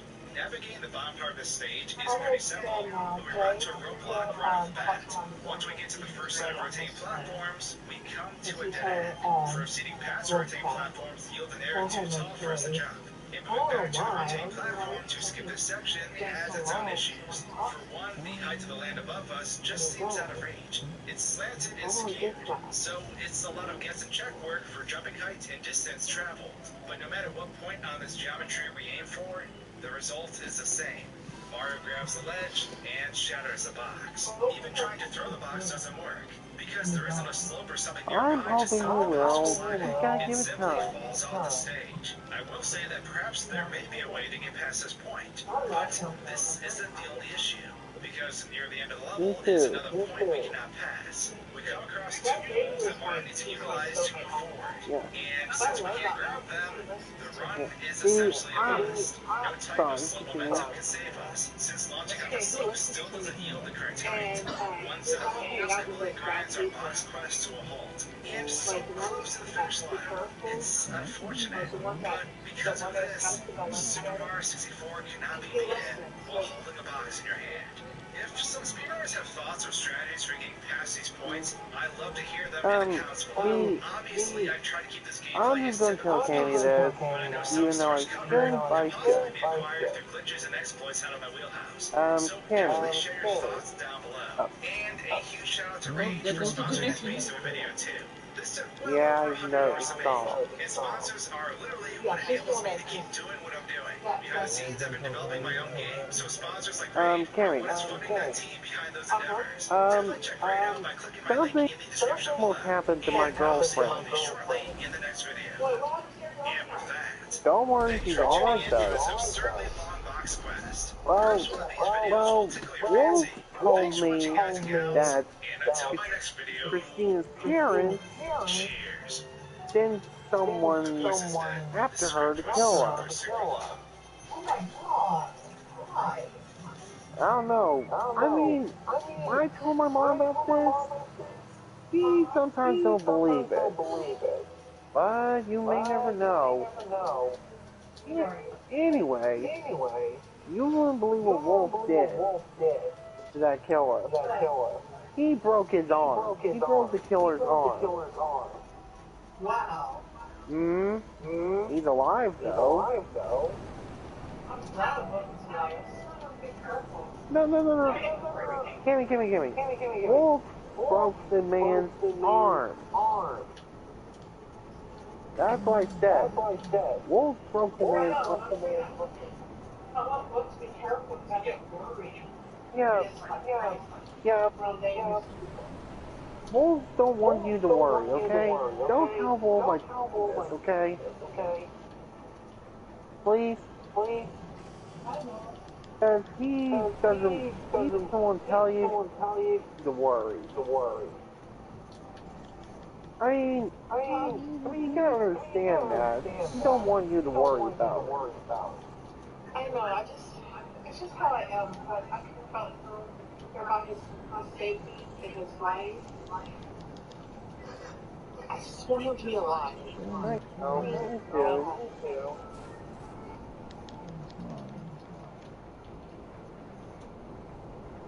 Uh-oh, she let go. It says negative connection. I think that'd be DJ. Then she left. There you are. Sorry. Fine.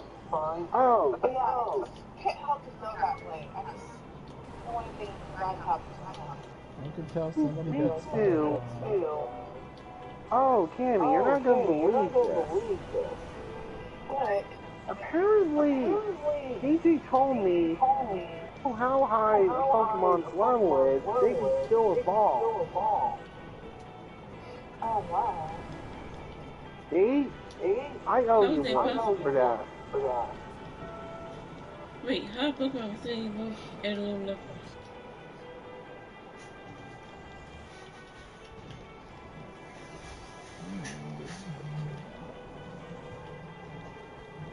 Oh, I also caught me a shiny Meow. You remember Meow, don't you, Tammy?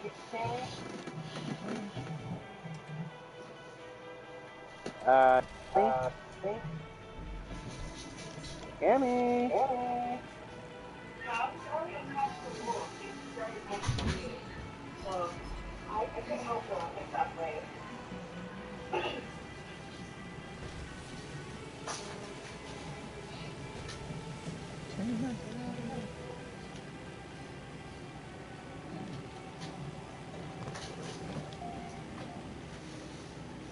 I can't believe that Jay and Ryan will get engaged.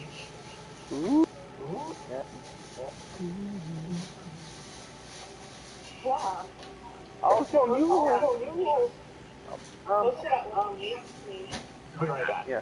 Hold on a second. Yeah, what was that? Jay said he needs me. He wants to propose to me. Okay. Hold on, you all. Also, you whole new world are paid.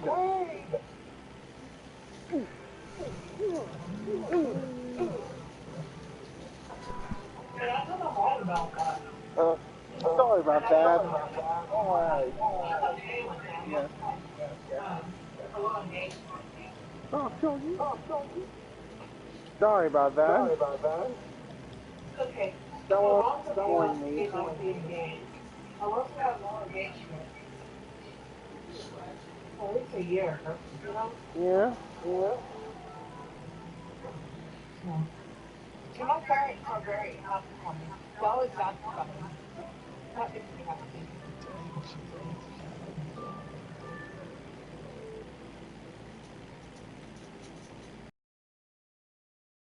It's time alone that I'll be engaged. And this time's gonna work out.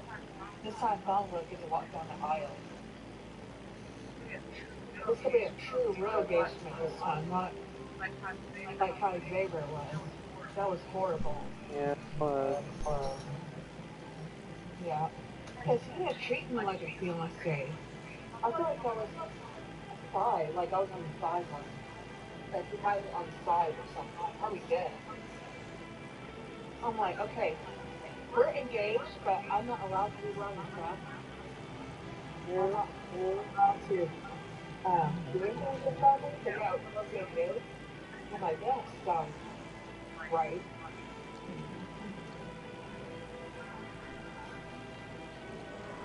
And I feel like I was the person on the side. I'm so glad I got rid of Xavier. Yeah. I don't know how, but it was lucky that got a shiny Meow. That means normal form.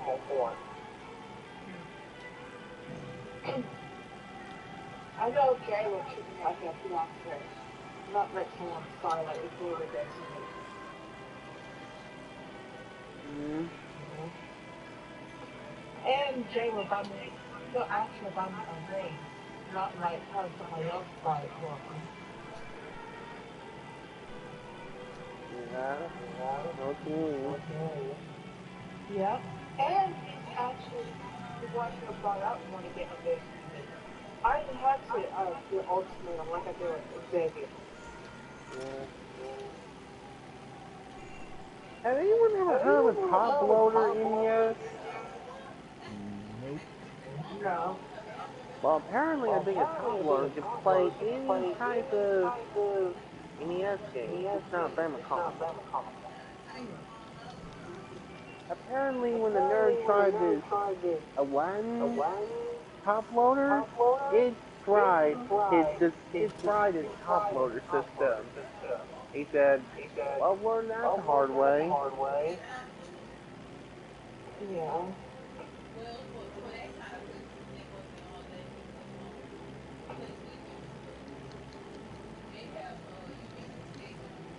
I can't wait to meet Jay.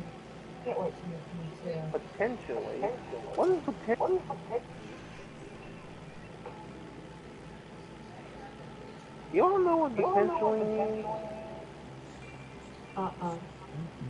I thought for sure you I'm all for know sure what you that all know means. what that means. Well, I've learned that I've the learned hard that the way. hard way. Hang on. Hang on. Okay, so Okay, so. I get skincare on one ear. I have small ear canals. My ears get really waxy. mhm. Mm-hmm. It's annoying. No. No.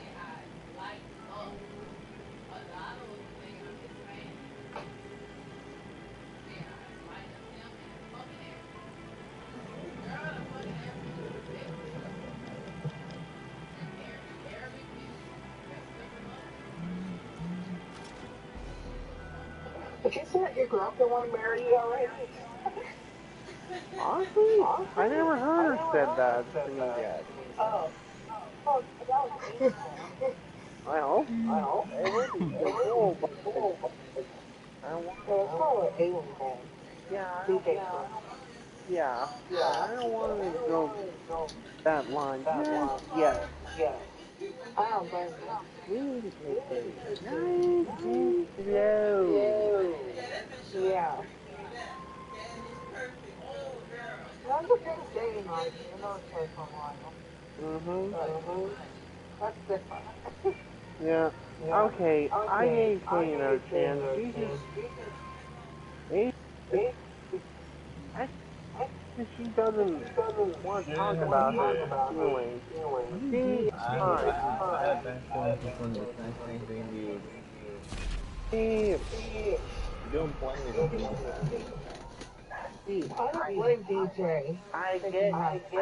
I get what you two I are get what you two saying, are but saying, but think about it. think When about it. someone's When someone's depressed, depressed, think about it. think about it. Just saying. Just saying. Just be careful. I'll be I'll be careful, okay? careful, okay? Okay. If she does it again, then you know that she doesn't care. I know, just, I know, just there's a lot of consumers out there. yeah. Yeah.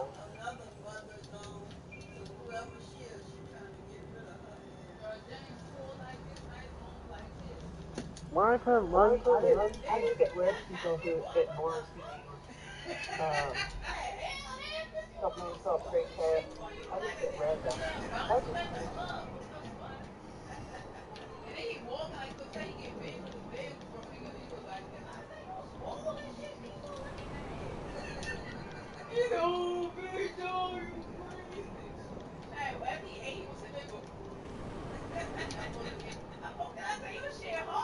I can't stand crazy people. I know. I despise them. Me too. Me too. I I despise despise imposters. imposters.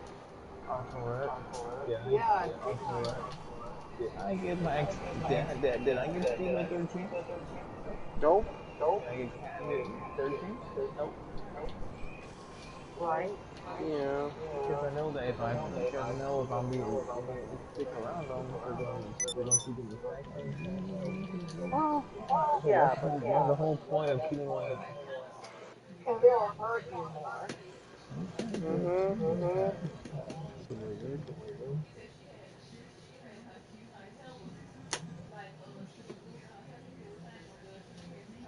There's certain ones who deserve another chance, and certain ones don't. It depends on Us circumstances, versus COVID. and they The really virus has affected all of Yeah. us. hurt. Because But despite being depends. back, want to feel old? Pokemon Ruby and Sapphire are nearly 13 years old. Red and Blue Mhm. are nearly 20. But despite all that time, we're I just mean, now I'll be unveiling honest with lore that y'all. could answer some of Trina the franchise's messaged longest back kept ever since. secrets. You know what this You could know what this mean, could y'all? mean, y'all? This could mean that we're finally free from her. Free from her. Some her bullshit. Seriously, you're saying that you think it's not, she's Hello, not popular Internet. anymore? Welcome to Game Theory, where I'm not Yeah, going to me write and you a message love me. song. Why I'm is going so to much write time, you a dude? theory that has a chance of not being too Stupid far-fetched. internet. Sorry, Yeah. enough puns. I'll keep it Katrina PG. hasn't even This messaged me. opening What do joke you was think? really unacceptable. You still here Message after me that more terrible since, opening? Cammy. Thanks for sticking around. Pokemon. You I like don't it? know what it is, Nope. but all of you out there just That's can't get enough of good. these No little one's guys. actually And at mean. first I was ready to gloss over Probably the a release of sign the that new she's saying installments I don't of want to be a Omega friend Ruby and anymore. Alpha Sapphire as just shameless She doesn't tell re-release you. cash grabs of the original Game Boy Advance games, Well, which, let's be on her honest, they profile are. picture, But I didn't leave me expect for these alone. games, including new bits of post-game content that would And rock just leave the her alone. foundations of the Pokemon world. And after copious amounts of therapy in the intervening years since my last Pokemans video, I figured it was time to dip my toe back in the peak of for a theory that's sure to put the greasiest orb on your origin form What? Giratina. You know what I mean? And if you don't know what I mean, don't worry. I think Krause Great. Good. Do I have a job for you? of people watching Crowds this can video smell if a club isn't right. And right now, our club isn't right. We've been robbed for a truck of booze. Get it, and we can get back to running this place properly. As there be spoilers ahead. Basically, you team up with an all-new trainer named Zinnia, last in her line of ancient Pokemon dragon worshippers, to save the world from an asteroid on a collision course with the planet. Along the way, you encounter the mysterious alien Pokemon Deoxys and the all-new Mega Evolved Hey, form that of was not good. Rayquaza. That's And not yes, for bad. those of you not keeping up with the series, there are now What? Mega Actually, that's pretty Evolutions, which are bad. powered by the bond between trainer and Pokemon. And if you're thinking that sounds a lot like Digimon, then you're thinking something everyone else realized back in 1999.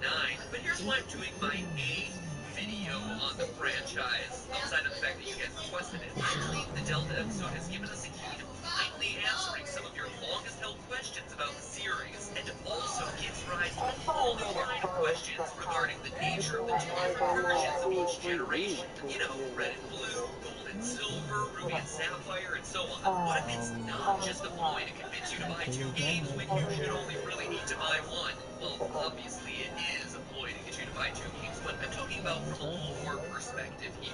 What if there's an in-game reason the 2 versions are similar yet different? Hold on to your Pokeballs, Aroma Lady, because these games are set in different dimensions. You didn't mishear me. I said dimensions, as in different planes of existence. Let me explain. Normally when people only talk about doing these this sorts for of you, complex dude. concepts, Just they to be start with a sure. cat and a man named Right? Schrodinger. But since it's Omega Ruby and Alpha Sapphire season, let's replace this boring old Austrian physicist with one-time Pokemon champion and all-around cool guy, Steven Stone. And instead of a lame, non-powered cat, let's replace it with this Not cat-like today. Pokemon, Since Skitty. it Wait a minute, happened, Skitty, like kitty, with an you S in know. front, and it's cat. Oh my gosh. Well played, Game Freak. Well played. Anyway, let's talk about the classic quantum physics thought experiment, Steven Stone Skitty. Try saying that one Who? 3 times fast. It's time to get metaphysical. I don't First, know, imagine dude. that Steven Stone is standing there in the Pokemon Stadium, and that his weird little Skitty is just sitting there inside a Pokeball on his belt. Next, imagine that unbeknownst to both of them, the Pokeball Skitty's sitting in has faulty wiring, which could possibly result in the Skitty being dead. Guy. Now, this is where it starts to get weird, because quantum physics is just bizarre. Imagine that while Skitty lies unobserved within the Pokeball, that actually means he's in a super state of being both alive and dead at the same time. Because we don't know which he is until the moment Steven Stone says, I choose you, the Pokeball opens and we get our answer to the question. No Now, you wonder quantum they're always physicists in thinking the I was room an might be asking imposter yourself, guy. how can Skitty possibly be in 2 states at once? And then how can they collapse into one? And what determines which one he assumes? Well, my little would-be Pokemon masters, the truth is, no one really knows for sure. But there are a few commonly discussed theories. String theories. Thanks for Yeah, observing. I Now, feel besides guilty joking, for whatever. doing The stuff theory we like just that. discussed is called the I Copenhagen didn't even determination, know. that in observing the Skitty, we collapsed into possible outcomes to one true outcome. Skitty being either alive or dead. But another theory is that technical abuse never happens. That there is a universe for each possibility. One where Skitty pops out and is alive, and another where, sadly, a bit more than fainted. This is known as the many worlds interpretation. And if you're a true loyal theorist, you might remember this episode I did, yikes, a little over 2 years ago, about how the Zelda timeline is wrong, where I explained that every situation with multiple outcomes creates an entire Yeah, universe. One way to explain Steven Stone's And she skinny too. But understands. now, instead of just one Pokemon's life And I hanging in the think balance, imagine it was a significant percentage of the total Pokemon population on the planet. Which leads us back to the franchise's lore. According to Pokemon X and Y, 3,000 years before the events of the game, there was a trainer named AZ who lived in the Kalos region with his beloved flower-bearing fairy Pokemon, Floette. Unfortunately for both of them, war suddenly broke out in the region and the Floette was called upon to fight. Sadly, Floette was killed in battle. AZ was devastated. AZ went crazy trying to build a machine that would bring his Floette back from the grave, and in that process somehow developed the ability to live forever. I don't know, it's a theory for another day. What's even crazier, though, is that he eventually succeeds, but now he's so maniacally deranged about ending the war at any cost that he configures the machine to power itself on the lives of Pokemon. Millions of Pokemon are killed to bring Floette back, and the whole awful series of events is so earth-shattering that the trauma of all these deaths, combined with the energy of AZ's weapon, radiates some weird Stonehenge-like rock that hangs outside of Geosenge Town. Oh, you saw him already? Geosenge, Stonehenge, yeah, great game, great, truly stellar work with I these think he's creators. pretty But here's young, where but... Steven Stone's Quantum City matters. Imagine that in this case, the faulty wire in Skitty's ball is the same as AZ's giant death machine, and that the two different possibilities, AZ firing the weapon or AZ not firing the weapon, have created two separate universes. One where irradiated stones filled with the spirits of dead Pokemon enable Mega Evolution, where favorite Pokemon temporarily get even bigger and more powerful, and a second where Mega Evolution doesn't exist because the weapon was never fired and millions of Pokemon never died. Suddenly you get the I most have a bad brilliant feeling you're retcon going to ever, an report the wrong explanation for why one. some games in the franchise feature Mega Evolution and some don't. Now, I would be skeptical too. I mean, this I is just got a way bad too feeling. complicated for a kid's game, except that it isn't. The games actually support this theory. Fast forward to Omega Ruby or Alpha Sapphire during the Delta episode. In case you missed it the first time because you were still trying to figure out that super esoteric Giratina joke, an They asteroid blew it up 6 and miles across, the they same size actually as the took, one that probably killed didn't Sessions they Force, take the is real on a download collision from course the with Earth. when Mr. I showed Stone, him Steven the Stone's father, imposter? head of the Division of That Energy, one, the explains that blame his is mine. company has harnessed the same energy AZ created with his weapon to power many of the high-tech gadgets that appear throughout the Pokemon world, including one that's about to help you save the world by tearing a hole through Yeah, reality and I opening would a kill portal to myself another if dimension that for guy the gets kicked asteroid out to because fly away through. of the Yeah, imposter. this is still a game I'm, about capturing cute little pocket animals and having them slap each other around, right? Anyway, seems like a great plan, right? Rip open a dimensional rift, bada bing bada boom, asteroid crisis over. Easy squeezy lemon peasy. Enter Zydia, weird dragon girl descended from ancient protectors of old or something, doesn't really matter. Her no, and ancient it's not dragon merged. knowledge proves that It's, in this other dimension, there's a planet just like oh, yours, but different somehow. oh, And sending the asteroid to them will just destroy their there you got planet a point. instead of yours. Here's some quotes. That is an impressive machine. Snap your fingers, the asteroid vanishes, and we all live happily ever after? Ha ha ha ha ha. Indeed. It's like that former champ said, this thing is the best hope we have of saving this planet and everything on it. But you know, it could also be a worse Oh tragedy well. imaginable for some other world and everything on it. My people know it. From generation to generation, we Ledge pass on battle, the lore but about the distortions in in the the world mood. forward by the Mega Evolution mechanism, and about the existence of another world, which we have long observed to be just like this one, yet not the same. That's right. A hoenn region almost exactly like this one we live in, filled with Pokemon and Yes, people like us. the A world where imposter maybe is both among take a us. slightly different path, where Mega Evolution is unknown, where that war 3,000